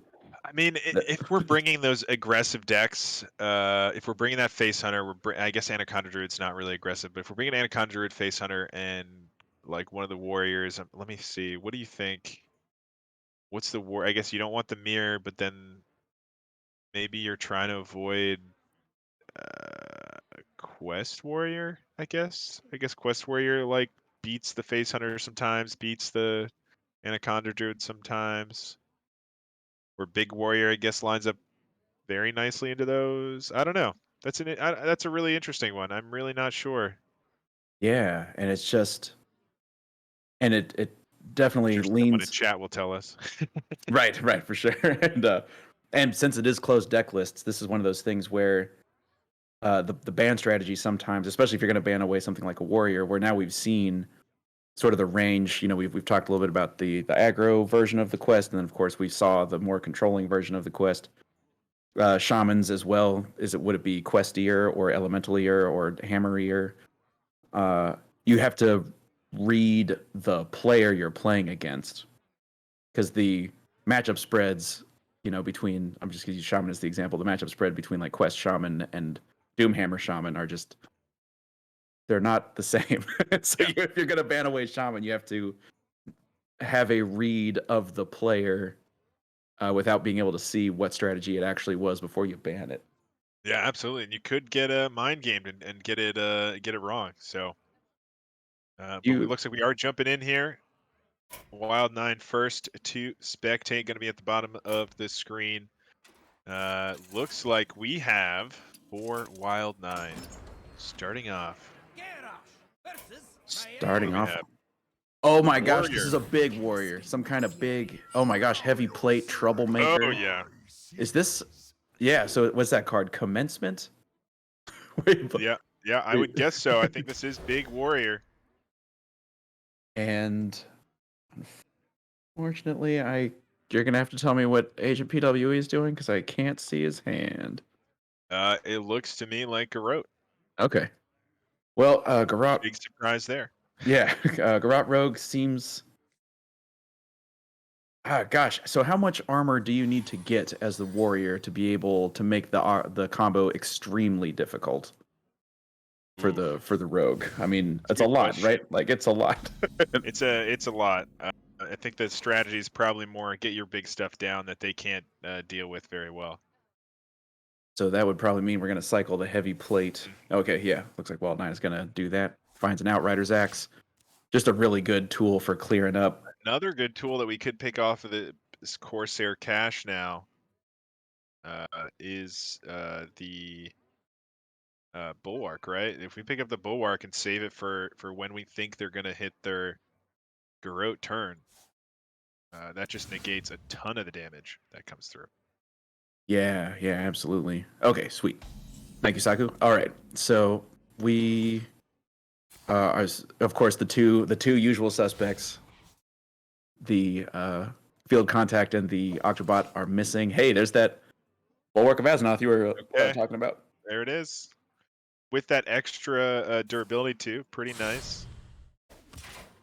Yeah, that's big. Being able to, because you're mentioning how it negates so much garrote damage, but Could you imagine if Penflinger still went face with this deck?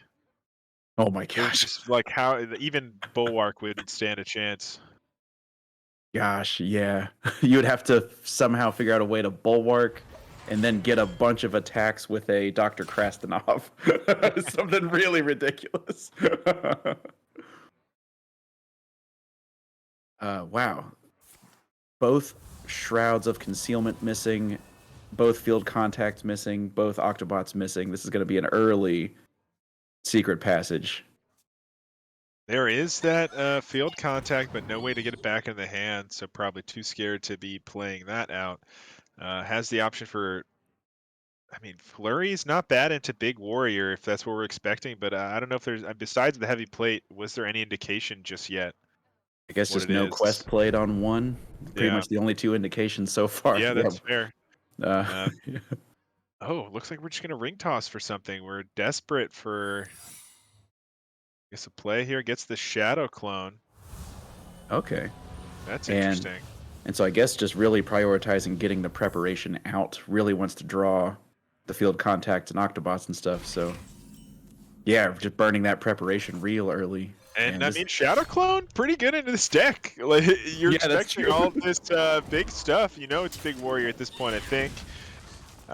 So beyond just like, I guess, Cowardly Grunt's the bad one because you don't really want to cycle things from your deck that could screw up your combo. But anything else, pretty happy about. Yeah, Cowardly Grunt is really interesting interaction with the Shadow Clone because yeah, it pulls it directly out of your deck and puts it into play. Yeah. So yeah, if that pulls like an Ethereal Og Merchant or something like that, that could be real silly. Yeah, it's gonna be weird. I actually wonder if this when this Cowardly Grunt comes down, if we see Agent PWE prioritize killing it so it doesn't get shadow cloned and you get whatever comes out of the Cowardly Grunt instead. I don't know. I mean, usually you don't want to deal with the Grunt because it's gonna summon something worse. Right. But in this matchup and with this secret, maybe you do. And looks like Agent PWE trying to decide about this Guardian Og Merchant discard option. Does finally hit a field contact. This is going to be able to go into the main hand here. Still no Octobot, but we're an Octobot away from PWE getting started. And a Shadow Step crucially available as well. Yeah, there's a lot of options here for PW to start drawing and cycling. And currently for Wild 9, we haven't done too much. We're going to coin out the Cowardly Grunt, though, here. I've never heard that on play line before. That's really good. It does mean we can't commencement on a next turn, but we do get this out this turn, which is nice. And does set up for that Shadow clone that we were talking about if it is not dealt with. I think it will be, though. Yeah, and this also just... And I guess Wild 9 right now trying to decide if this 3 attack is going to go face or not. Opts against it. Oh, there's an Octobot. Oh, wow. Okay, I mean, we have Octobot Prize Plunder if we wanted to just discount this hand right now. Yeah. Would you ever consider doing like an Octobot Prize Plunder Field Contact? Yeah, and I then think- Shadow Step the Contact, something like that? I think I would do that, and you can keep going with the Prize Plunder. You don't have to Shadow Step it right away. Oh yeah, that's you right. Can, like play the Cult Neophyte, right? Because it goes down to 2, so you have 1 mana for the Neophyte plus It costs 0 mana for the second plunder. So you can clear this, play the Neophyte, and Shadow Step the Contact, get 2 draws, and have a nice discounted hand. I guess the order... Okay, can I guess do we're just field gonna hold contact on. first. Yeah. We can hold on this turn, and that allows us next turn to use the Octobot. Hits the Rattlegore. Rattlegore, I mean, obviously a really good pickup for Wild 9, but we are going to see Wild 9 acquire their very own, I would guess, we're probably going to see Rattlegore attack phase. I'd be surprised if we don't. Yeah, it's too good. How can you forego doing that, especially when What now? all the minions in your deck practically are going to be bad for them? I guess Rattlegore might be the worst or one of the worst, but maybe not. Maybe a taunt would have been worse if you got like or a troublemaker. You know, they get a stealth troublemaker that's summoning stuff. That's pretty bad. Oh, that would be bad. Yeah, I guess, and I guess Wild 9 doesn't actually know Yeah, that you this don't know what secret it is. isn't because like it could be, was it Shenanigans? The one where Could if you draw a be- second card, it turns into a banana. Yeah, it could be shenanigans. Could be could it be plagiarized? Have we played a spell yet with? The Oh no, plagiarize coin. it can't be. But Right. dirty tricks. Oh, that's could right. Still be right. Ambush. It can't be. Or did we play? Oh yeah, it can't be ambush because we played the cowardly grunt into it. So yeah, it's got to be Shadow Clone, and that's gonna mean that Wild 9 says, "I don't want you getting it. Sorry, Yeah. I'll find a way around it." And actually armors up with the heavy plate this time. Yeah. So just goes ahead and gains 8 armor, sitting at 38 life. Gonna go for the commencement. Maybe you get something weaker, I guess, to give them. Yeah. It'd be at this point, it seems like it'd be great for Wild 9 to hit a cowardly grunt off that commencement. Yeah. All right. It is a go turn. Not a It win the is. game go turn, but a setup for your next field contact go turn. Yeah, I mean this is pretty much the second to last turn, so I at least setting up for that potential of a second to last turn. So Wild 9, I wouldn't be surprised to see Bulwark come down after swinging this axe on their turn. But for now, just gonna get things moving. Brain Cycle, freeze cycle, is a great cycle. pickup. Yeah. Does not want to clear off that frozen Rattlegore. Right. that would be sad to have it unfreeze as an 8/8. Yeah, I guess the question is, if we find the field contact, do we not Shadow Step this one just so we have a Shadow Step for another Aug Merchant? I don't know. Maybe we're just not Shadow Stepping it because we want to have maximum damage with the Aug Merchants, right? I guess that's the reasoning.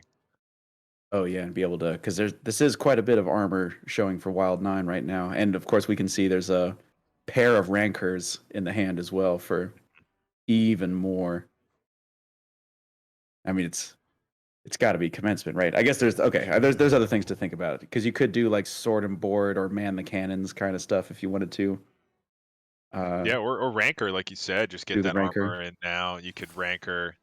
But it looks like we are going to go for the commencement here. Get that nice Divine Shielded Colossal. So these minions are probably not going to hit the face anymore this game. It's going to come down to these bleeds. Are we going to be able to do enough here this turn? So this should discount. Oh, it 8 actually discounted the cards. drawn swindle. Yeah. I mean, we could survive one more turn, but we really don't want to give them opportunity to play the Bulwark. Can we find lethal this turn? We have 0 cost Garrotes, counterspell being played. So it looks like we're not going to go for the lethal this turn. We're going to try to set it up next turn. Playing this second swindle is really dangerous because that puts us all the way to 10. Some people are running the weapon removal tech for the Bulwark. So what's that card called? Oh, the Rustrot Viper. Yeah, Rustrot. So maybe there's a Rustrot in this deck, and we're not too afraid of the Bulwark. Could be one of the bottom 4. What else do we have? We have I guess the other field other contact. field contacts down there. Have we seen the other Shroud? The other Shroud's probably down there. Cult Neophyte, maybe, Yeah, both. is down there. So there could still be. It's probably not. I feel like this doesn't have it if we have those many cards left, but we'll see. And Wild 9 probably not happy to see one troublemaker get milled, but there's already another troublemaker in hand, and actually the little 3/3 dudes would be a good thing to trigger Yeah. the shadow clone. So I guess that's what maybe we were going for. Okay, it's gonna Yeah, go ahead and get trigger the counter spell. Yeah. Does that mean we're just gonna go for the armor this turn? Or are we gonna like heavy plate bulwark or hero power bulwark and like man the cannons or something to clear these? Yeah, actually, I'm interested to see when this bulwark comes down, because how scared is Wild 9? There's, like you said, there's only 4 It cards must left. be. It has to come down this turn, right? Seems There's like it 4 has cards to. left. Like, yeah, I think it's got to be like if you're that scared, you can heavy plate. But if you're playing the bulwark, you probably don't need to heavy plate, and you can get the hero power in. But you can just be completely safe here. I think that might seal it unless we have weapon removal, and I don't think, yeah, that's a brain freeze. So what do we even have left? I think it's got to be Field contact. Are there 2 field preparations in this list? contact. Yeah, that's also a question, right? We haven't seen. I guess Kazakus is probably too slow. We haven't seen. No, I don't think there's Yeah. Kazakis, So but Guild Trader, I've seen come and yeah, go. Guild Trader is very possibly in there in the bottom 3, which might be the way to get enough damage. But with this taunt in the way, I just don't know how we're ever getting rid of these bulwark procs enough to get the damage in, unless we have the rust rot. I think the fact that Agent PW is still in this maybe means we have rust rot. I don't know. I just Right. don't know how you get the damage in otherwise. And I want to go back many, many, many turns ago when there was a Yeah, discover on the mage where Agent PWE decided to take a ring toss instead of the flurry. And obviously I have the benefit of hindsight of seeing how the game panned out. But I was thinking flurry just because it cost 0 was the main reason I was thinking about it, but a flurry doesn't win that game, but it lets you stay in for one more turn, just in case, like you're saying, that like if there is a Rustwald Viper in there. But Big Warrior takes the big win up Yeah, big first. huge win into the Garrote. Yeah, I mean, this could very well be like we were talking about, an anti-Garrote sort of build, and that Big Warrior is certainly an example of a deck that can win that, especially when you don't have that rust rot. I think the rust rot was necessary for that even to be possible once that came down, and Agent PW realizing that, conceding, and now we have what looks to be aggro Druid for Agent PW versus Face Hunter here for Wild 9. Yeah, but it looks like PWE is playing the Jerry Rig Carpenter and actually threw back everything Yeah, in the Jerry Rig mulligan. Carpenter I've seen in this list for sure. People have been running that along with Smite. um, People playing Mr. Smite in here, like it's just a 6-mana fireball at the end. sometimes Mr. Smite, but I think it's also for the choose 2 that they pick is that 1 cost. Give your minions +1 attack or summon a 2/2. Oh, Because if you're running the Jerry Rig, you want something for it to pull, right? yeah, for sure. So it's Oh, running that +1 and summon a 2/2, and then you get both of those. It's a pretty good pull. yeah. And meanwhile, looks like Wild 9 playing a good old. Oh, I was gonna say a good old Face Hunter, but there's also a ramming mount in here, which is cool. Yeah, I saw an interesting build that was kind of beast heavy recently that was running those mounts. I wonder if this is some sort of version like that. Kind of an awkward turn here for Agent PWE. Not a lot going on. You That can't. is not how you want to start the game as No. the aggro druid. Two Yeah. turns of nothing. And gosh, and Wild 9, I'm looking at this hand, and this is gas. And then Barak Kodo Bane for additional gas. It's just a lot going on here for Wild 9, and PWE needs to find something to do. Sow the Soil, that's the one you were talking about. Give your minions +1 attack or summon a 2/2 Treant.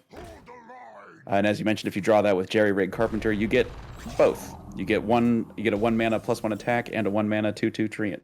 Yeah, it's pretty good when you can do both. And actually, I guess that probably would indicate that there's a Glowfly Swarm in here too, huh? Because that would synergize, would it? Or I don't think I've seen Glowfly be played, but oh, okay. I mean that's an interesting idea if you go more of a spell heavy list.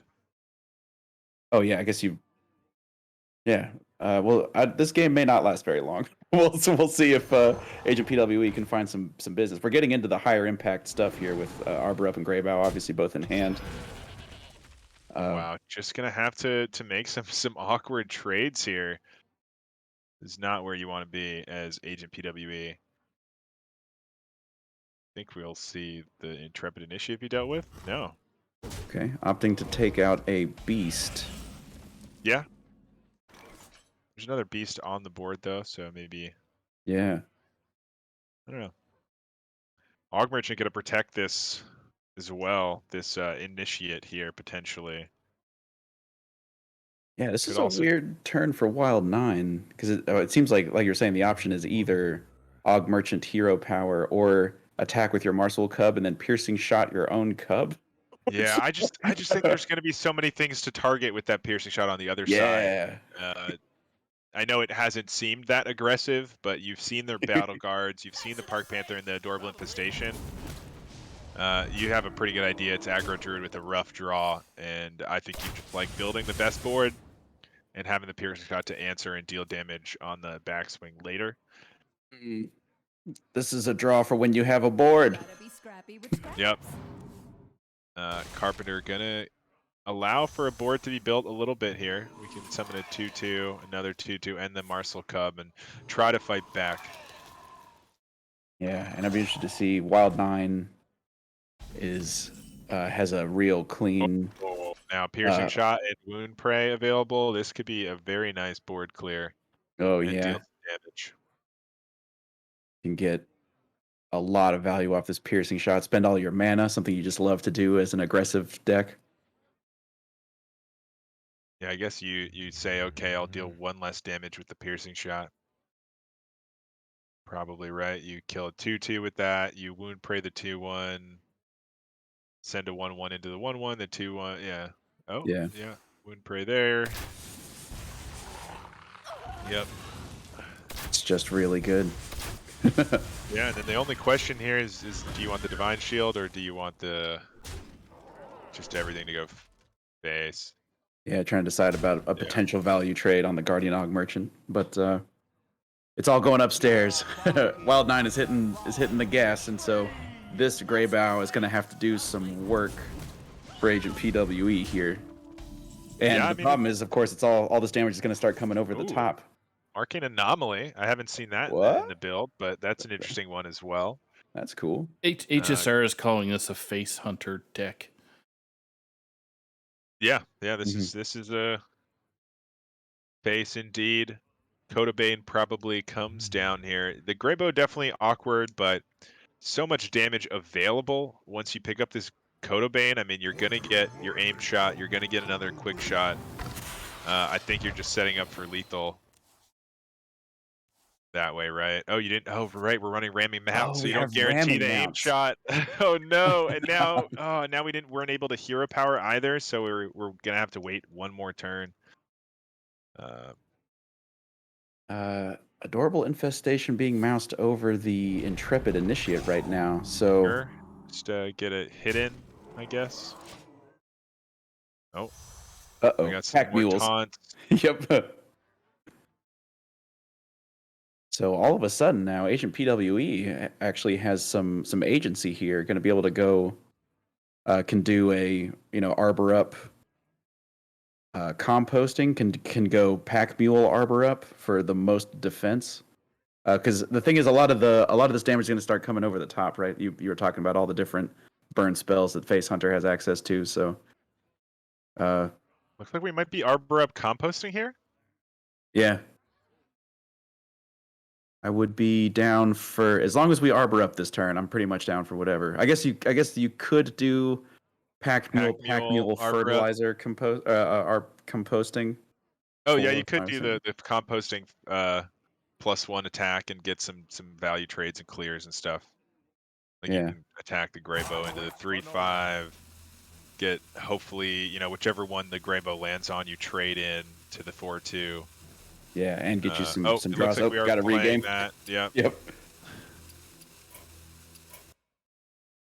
But yeah, as long as whatever this turn is involves a bunch of creatures hitting the board and a composting, I'm on board. On board. I'm on board, and so is Agent PWE. Yep. Looks like we held the composting and went for the Arbor up in addition to the taunt. That is going to be the aim shot off the top to allow for the lethal, though. So that is it. Wild9 takes game 2 here. Agent PWE is not able to get there in time. That was the danger there. Finds the aim shot off the top. And that will be 2-0 there for Wild9. 1 game away from securing the win for his team. Yeah, Wild9 has 3 chances on whatever this particular build of Druid is. We've gotten to see a nice variety of Druid decks so far tonight with the... Wild9 just vibing, by the way. I don't know Oh, if yeah. you've been watching, but just like singing along to music, just enjoying the general feel of tonight. Agent PDB a little bit more reserved, I think, with the way things are going, certainly. Oh, and it's going to be Taunt Druids. It's going to be the... The Druids. Yeah. And and it looks like there's Jerry Rig, the Jerry Rig Druid. Soil combo, there it is. Yeah, Jerry Rig Carpenter also available. So I wonder if this is not only a mirror, but perhaps like a 30 for 30 mirror. That would be wild. Going first, being able to have the peasant to come down on turn 1. Mm-hmm. You're going to make Wild9 seriously consider one of the worst plays in the game, coin hero power. Yeah, or Druid of the Reef, 3-1 into a 2-1. And you probably don't love that, but it certainly deals with this peasant. True. Both sow the soils in hand already for Wild9, so that's going to make the Jerry Rig Carpenters a little bit less effective. But yeah, this is a big game here for Agent PWE, I think, with Garrote Rogue, and if it's Quest Shaman, could sweep this aggro Druid. It's certainly possible. But going to have to get that mirror win first, and this is a doozy. Yeah, Ancient PWE does have a pretty interesting start. Oh my gosh, coin hero power. You can't let the peasant survive.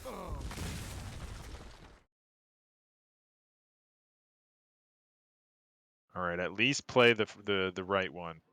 Yeah. Is this ever a peasant adorable infestation turn? Just Also to make it an option. not hero powerable peasant. You saw that was an awkward turn. Oh, we Nope, played okay. the bad one. That's okay. Get it out of the way. That's Yep. fine too. Mm-hmm.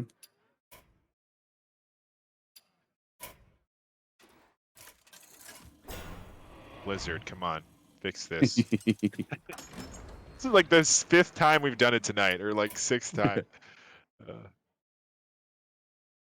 Okay, so the turn passes over to Wild9. Druid of the Reef going to come down to clear out this pack mule.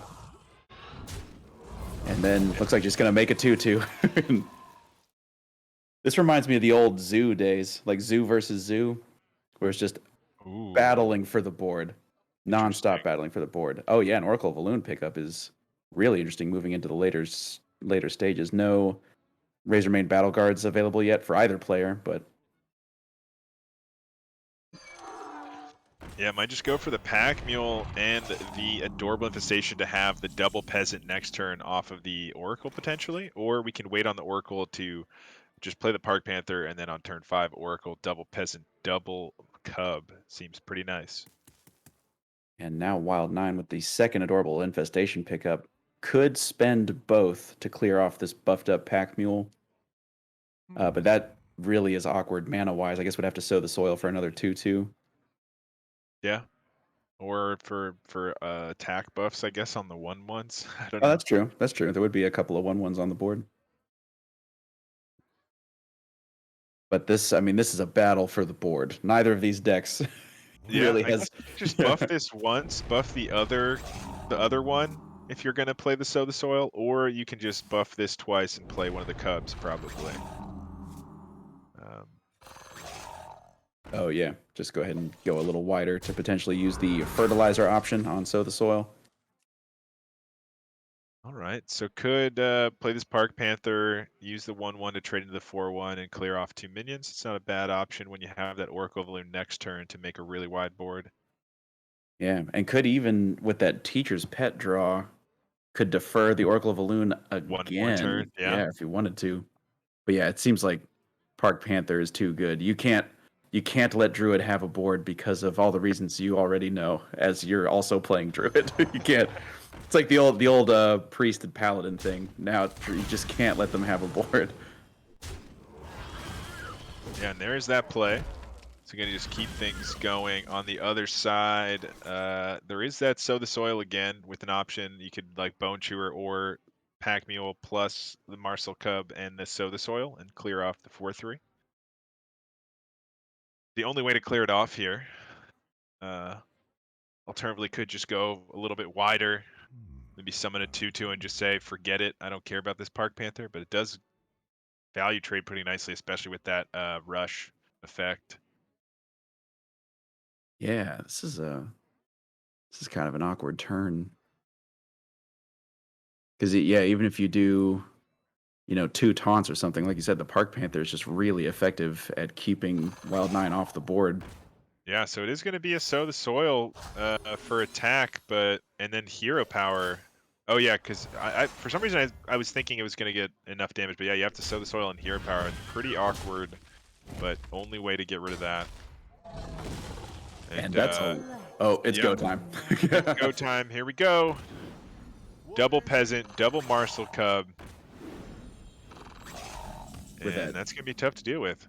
And I assume that was informed by the Sow the Soil draw, just because everything on this board, I mean, well, the 2 peasants both kind of have taunt, the Oracle of Valoon kind of has taunt, and you saw Wild 9 spend a bunch of resources clearing your earlier boards, so just going wide, and if this board survives, Sow the Soil is going to be, or even the Protection of Teacher's Pet, you can do both. So, yeah, this is looking like a win for Agent PWE, and maybe have a chance here to get that reversed. Like, this Jerry Rig Carpenter's not drawing anything. We've drawn both Sow the Soils already. So I don't think they run any other choose one. So this does nothing. There's no way to clear off this Oracle. So you're just gonna double clear off these peasants, play out 1 minion, and just hope that they don't have another minion to get off of this Oracle, or get this Oracle cycling like crazy. Right now there isn't one in the hand, but and still none. So not the worst result, but Teacher's Pet plus Adorable Infestation. I guess if you Adorable, you get double Marcel Cubs, so maybe we'll go that direction instead. Now we are going to go for the Teacher's Pet, put a taunt in the way, get that trade off the Oracle, and just keep on smarking. You have that Sow as a finisher potentially, or just to push some damage next turn. There's an Oracle off the top, though. Okay. Still probably not enough, but yeah, and we don't have enough. Short. Gosh, 1 mana. Mana again. Mana again, making it neat. 7 mana. All of a sudden, this turn is ridiculous. 6 mana. You have to choose between Bone Chewer Brawlers or Pack Mules. I guess alternatively, if you wanted to, this can't be right to Jerry Rig, Bone Chewer Brawler and Mule, right? Like that can't be the move. You can't really wait either, I don't think, but it's just probably not good enough, the Oracle into just the Pack Mule here, or the Brawler, because they just have 2 minions that trade cleanly in and survive. Gosh. Yeah, and I guess the difference between Pack Mule and Bone Chewer Brawler is Bone Chewer Brawler potentially could get better later on if you're able to hit it with an Og Merchant or something. So yeah, so just gonna forego it and just go for 2 minions and a Hero Power and just hope that we find something good to combo next turn with the Oracle and the Bone Chewer Brawler.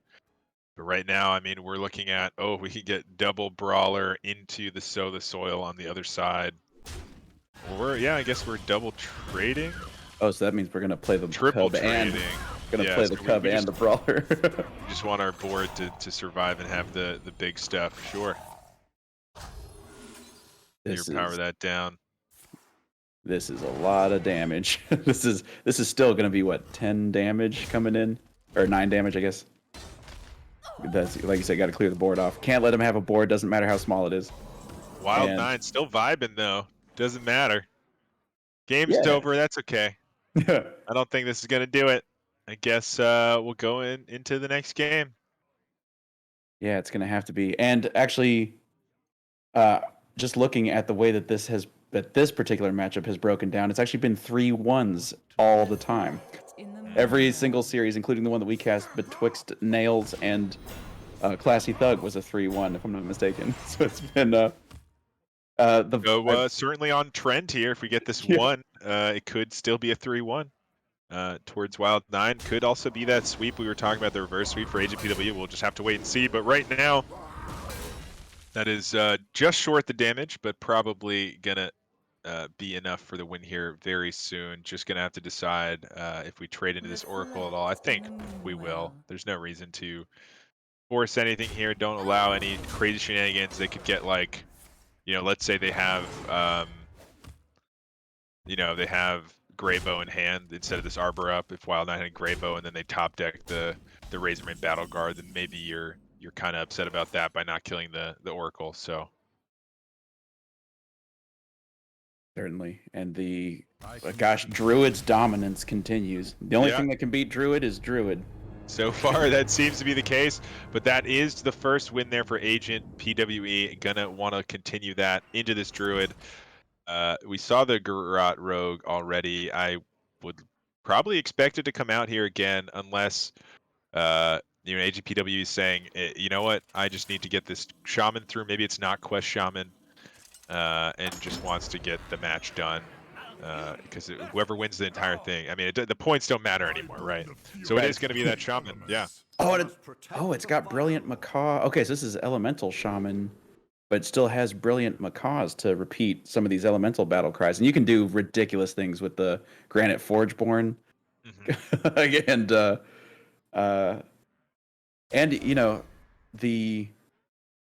the gain Russian Wind Fury is kind of funny as well, because that's technically a battle cry. So yeah,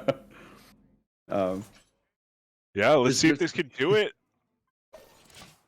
Let's see here. Quest Shaman, Auction House Gavel, also here. So I think we can say surely with Elemental Auction Shaman, House, there's no Doom Hammers. This is just a straight Elemental Shaman, gonna have to just tempo stronger than the Druid here to win. And I think this does mean the Agent's saying, if I win this, then I can win the series with the Rogue, but I need to get this through anyway. So let's just try. And an interesting turn one option. We saw the pass option, but there was a coin gavel or coin cage match custodian option. I was kind of expecting the coin gavel, but I guess assuming there's going to be time to play the gavels, or wants to do cage match custodian into Whack-A-Null Hammer, or into Arid Stormer. Oh man, how many more weapons do we even have in the deck? We've drawn both weapons and both custodians. Well, I mean, there could be another Whack-A-Null maybe, or another gavel, but I feel like you're usually only running 2, maybe 3 weapons. So a little awkward on the hand here for Agent. So maybe we are just going to see the Whack-A-Null come through to clear off this Bone True Brawler before we see some shenanigans with the Aug Merchant, although we have another one to follow up here. Yeah, the first creature that Agent PWE is going to play is either going to be an Arid Stormer unactivated, which is still a good body to get buffed up by the Whack-A-Null Hammer, that comes down as a 3/6. Or if Agent PWE really wants the value off the Arid Storm, we're going to have to play a Cage Match Custodian as just a 3/3.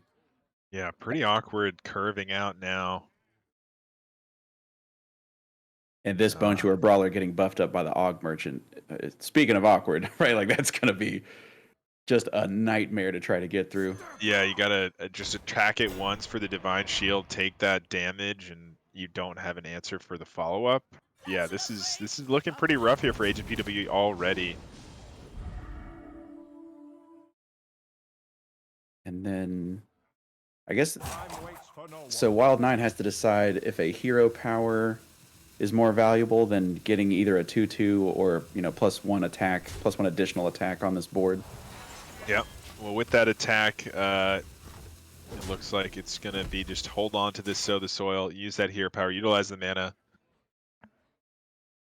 And on the other side now has the Vapor at least to play with the Custodian to have somewhat of a better curve, but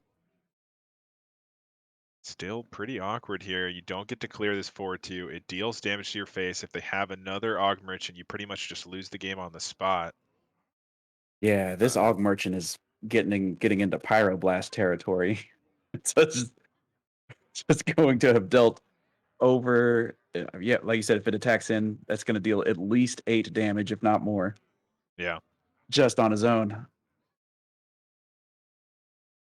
But what? And Oh gosh, tough start here.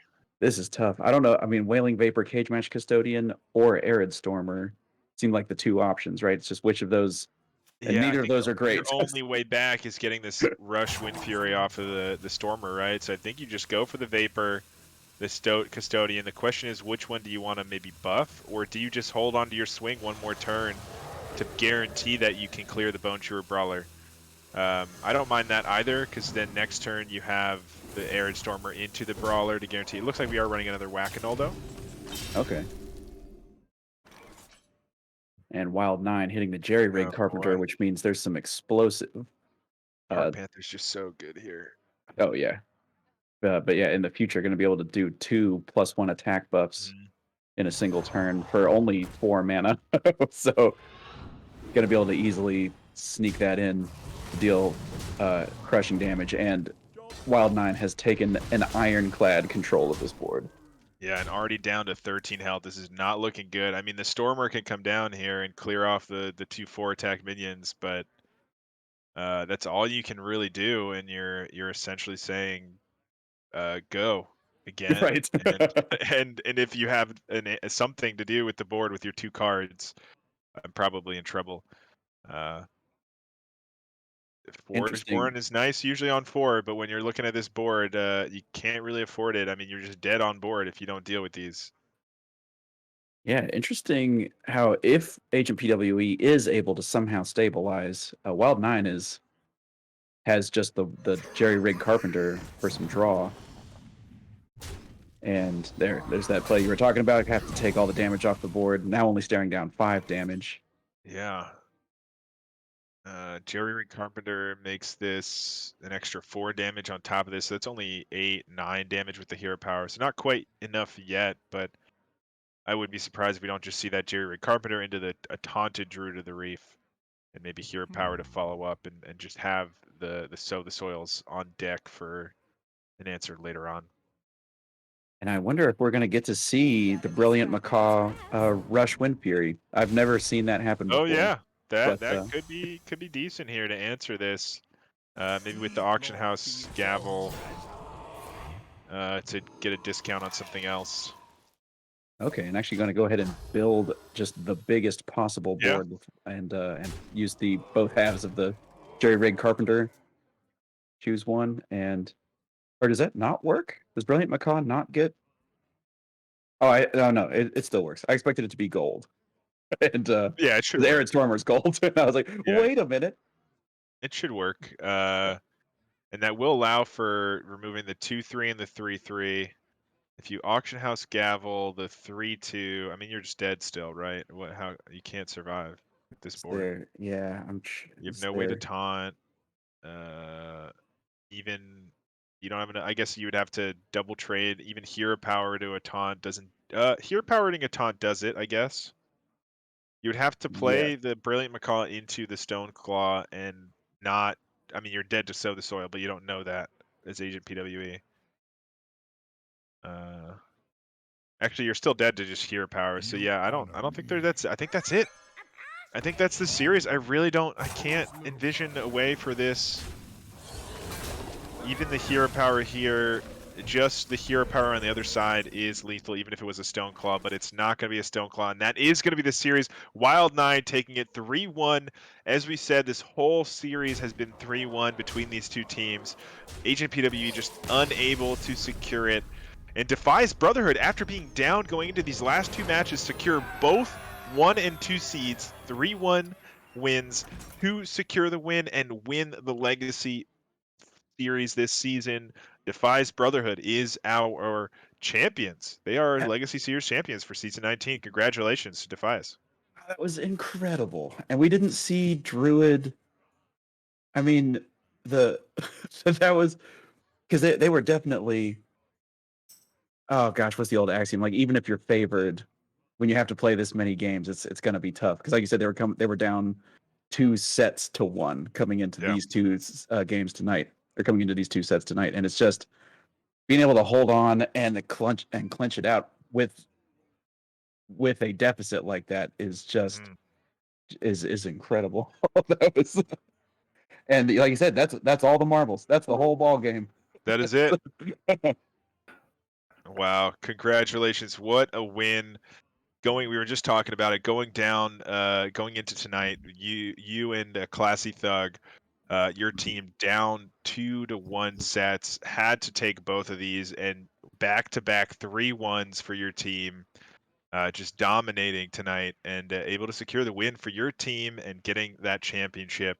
Congratulations to you and Devised Brotherhood. How does it feel, first of all? Thanks so much. I'm a little shocked. I think, it was bad going into Sunday just because we had to sweep on after Saturday, right? We had to sweep the next 3 matches on Sunday. Mhm. So I wasn't even sure I was going to play. Was Right. prepping anyway, just to, got to be ready, right? Just in case. I didn't even really like the class matchups, honestly. Like I felt a little bit unsure about how things were going to play out. So I'm pretty surprised. Well, a good surprise, I'm sure. And there were definitely some interesting choices for both of you. I think the Shaman maybe being a weak point there for Agent PWE, and for you that Hunter deck was interesting with the Rhino thing. What is that Yeah, called again? I don't and even the know. arcane anomaly, the ramming Yeah, the mount and the Arcane arcane anomaly. Anomaly. Yeah. Oh man, that was a wild Face Hunter deck. I hadn't seen that specific list yet. Was that your own doing or something you picked up? Felt No, good about. well, the VS podcast talked about it this morning. Oh, there you go. The specifically using the doggy biscuit, right, for Rush, which was in Right. my deck, as well as the ramming. They didn't really talk about. They did talk about the idea of you curve out with the arcane anomaly. You play it on one. You can buff it right away if you have the doggy biscuit in hand to kind of snowball.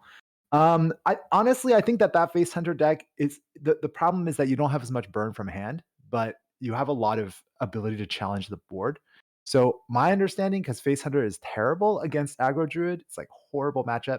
But this version that runs a lot of like early, like control the early game board, is much better against aggro druid. So the main purpose of it was for that particular matchup, Yeah, for the aggro druid matchup, to try to make it more like 50-50. Oh, interesting. yeah, it did end up working out. There was that one moment with the Coda Bane where I was like, oh, it's just guaranteed if you get the aim shot, and then did not get it there, but were able to find it off the top in the end anyway. But I guess with those Rams, that does not guarantee off the Coda Bane those aim shots, but still working out with those ramming mounts to get that pressure early. Like you said, didn't really get to use the anomaly too much, but the mount certainly did help and got the win in a critical situation there. And I think once you got that Face Hunter win through, you were in pretty good shape. Yeah, I was really worried about the face hunter. That's pretty much yeah, there's some submission stuff going on and some mind games there. I kind of thought maybe because when I was looking at lists, I actually like what Nails brought. I Yeah. actually liked bringing Mage. I think Mage, weirdly, because of the mini set and what was popular, is a pretty good bring. Yeah. So I was worried about Mage because what I was thinking of bringing would have been really bad against it. So that's the reason for the hunter. And so when I saw shaman, I was very concerned. I was honestly, I didn't expect an elemental Yeah. shaman though. I thought it would be either the Doomhammer version or the quest shaman. Quest shaman's Yeah. a little bit more high rolly, but it has the possibility of just like shutting down an aggro druid. Like he could have brought a lineup that would just shut down aggro druid. So I was a little bit concerned about that, but then he could have been guessing that I could pivot to like Anaconda Druid. And if I do that, then Ellie Shaman does make more sense. So I'm not sure exactly what the thinking was there, but I was very glad that I kept expecting um, Perpetual Flame to come down. Like I Oh, kid you not, like even in Ellie Yeah. Shaman, because he kept 2 cards in hand and he didn't play them until the parrot, until I saw it was a parrot. And so I was just so like, what is he holding and why is he not playing this thing that's gonna just blow me out of this game? Like I just kept thinking like maybe he's playing Ellie Shaman, but he just teched in a Perpetual Flame for this matchup or something. Yeah. I I do- mean, certainly would have been an option, but was not the case. And you were able to get the win there. The Ellie Shaman just not curving out well. I think there was also in the Druid mirror some awkwardness, but all came out in your favor in the end, and a huge win there. Any other thoughts, I guess, on the matchup? Maybe some things you want to say to your team. Obviously, this is a big moment. You guys just won it, and then you were able to be that anchor to finish it off. Yeah, one more thought about the matchup. Like, Yeah. I actually forgot that I added the that weapon into my big warrior. Yeah. When I drew it, I was like, oh yeah, I did do this for specifically this matchup. So Yeah, the bulwark I was was really huge. worried because at one point, because I was like, wait, he can total up to 56 damage from spell damage because he hasn't had to play any of them. And Mm. so I was very concerned at first, and I was like, wait a minute, like now that I have this weapon, I should be fine.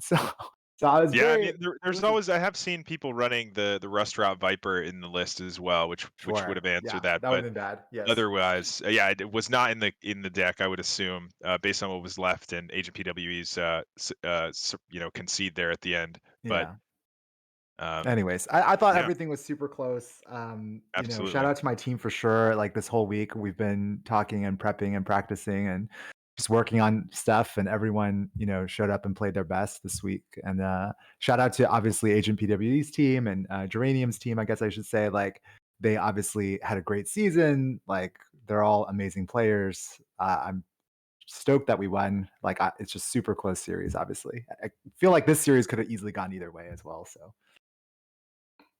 Yeah, Yeah. what was it like watching the Nails Classy Thug match? Where you're just Yeah, like, it was pretty it was pretty yeah, it was I especially because Nails took the first game, right? The first game was the Garrote Rogue against Druid, and it's like, oh yeah, man, and Nails takes the early lead. okay, like with that one in particular, so like I was like in between stuff, so I was watching in and out. And I was like, oh okay, like Nails has I'm sorry, not Nails. Classy Thug has celestial alignment, and he's got like ramp, like he doesn't have ramp, but he has Bloom, right? So I was like, Mhm. oh, it'll come out soon. And then I go away and do something, and I come back, and I'm like, wait a minute, how come he hasn't played Celestial yet? And I started to get very worried at That that was a point, I think. wild And then game. Yeah. yeah, and then like I didn't know exactly what happened. I heard there's something with Neophyte or whatever, but Hmm. I'm glad it worked out in the end Yeah. because I was pretty worried, even in that mage matchup. But I mean, that just shows how incredibly favored Anaconda Druid is against Hmm. mage in particular. Like I know when I play that deck, even if I have no practice, like you still just find a way oftentimes. And that's kind of like it came down to the wire, but I'm glad he got that win. And I think after that, he piloted those decks like the rest of the decks really smooth. And I was very impressed with how he played those. The warrior was very interesting. It was you all were saying like it's a one off of everything, and I was like, yeah, it really feels like a one off of everything. Yeah, it's like Mhm. a Very Reno interesting. warrior. Yeah, we kind of knew, like, knowing Nails a little bit, right? Like, we kind of expected Warrior for sure, but mostly likely the quest control, and he's very good on it. So Mhm. I understand why he brought it, and it just seemed like the draws weren't quite working out for him. So yeah, intense. Very Yeah. intense. Great finish to the season. Definitely. Definitely for us. And glad you guys were both able to be on stream. That's always fun to have. Yeah, thanks for having us. Thanks for casting all the games and everything. Yeah, it's surreal a little bit still that we were able to pull it out, but super proud of my team because Yeah, they pop the champagne. Double Yeah, bicep exactly. flex. Turn on We Are the Champions. Totally. I got some winter music going on right now. You probably can't Oh. hear it. Great, yeah. What can you sing it a little bit for us, Saku? It doesn't have any lyrics, so Just hum the beat for us. I need to Just- feel like we're yeah. But yeah, big shout out to everybody that can get on stream tonight.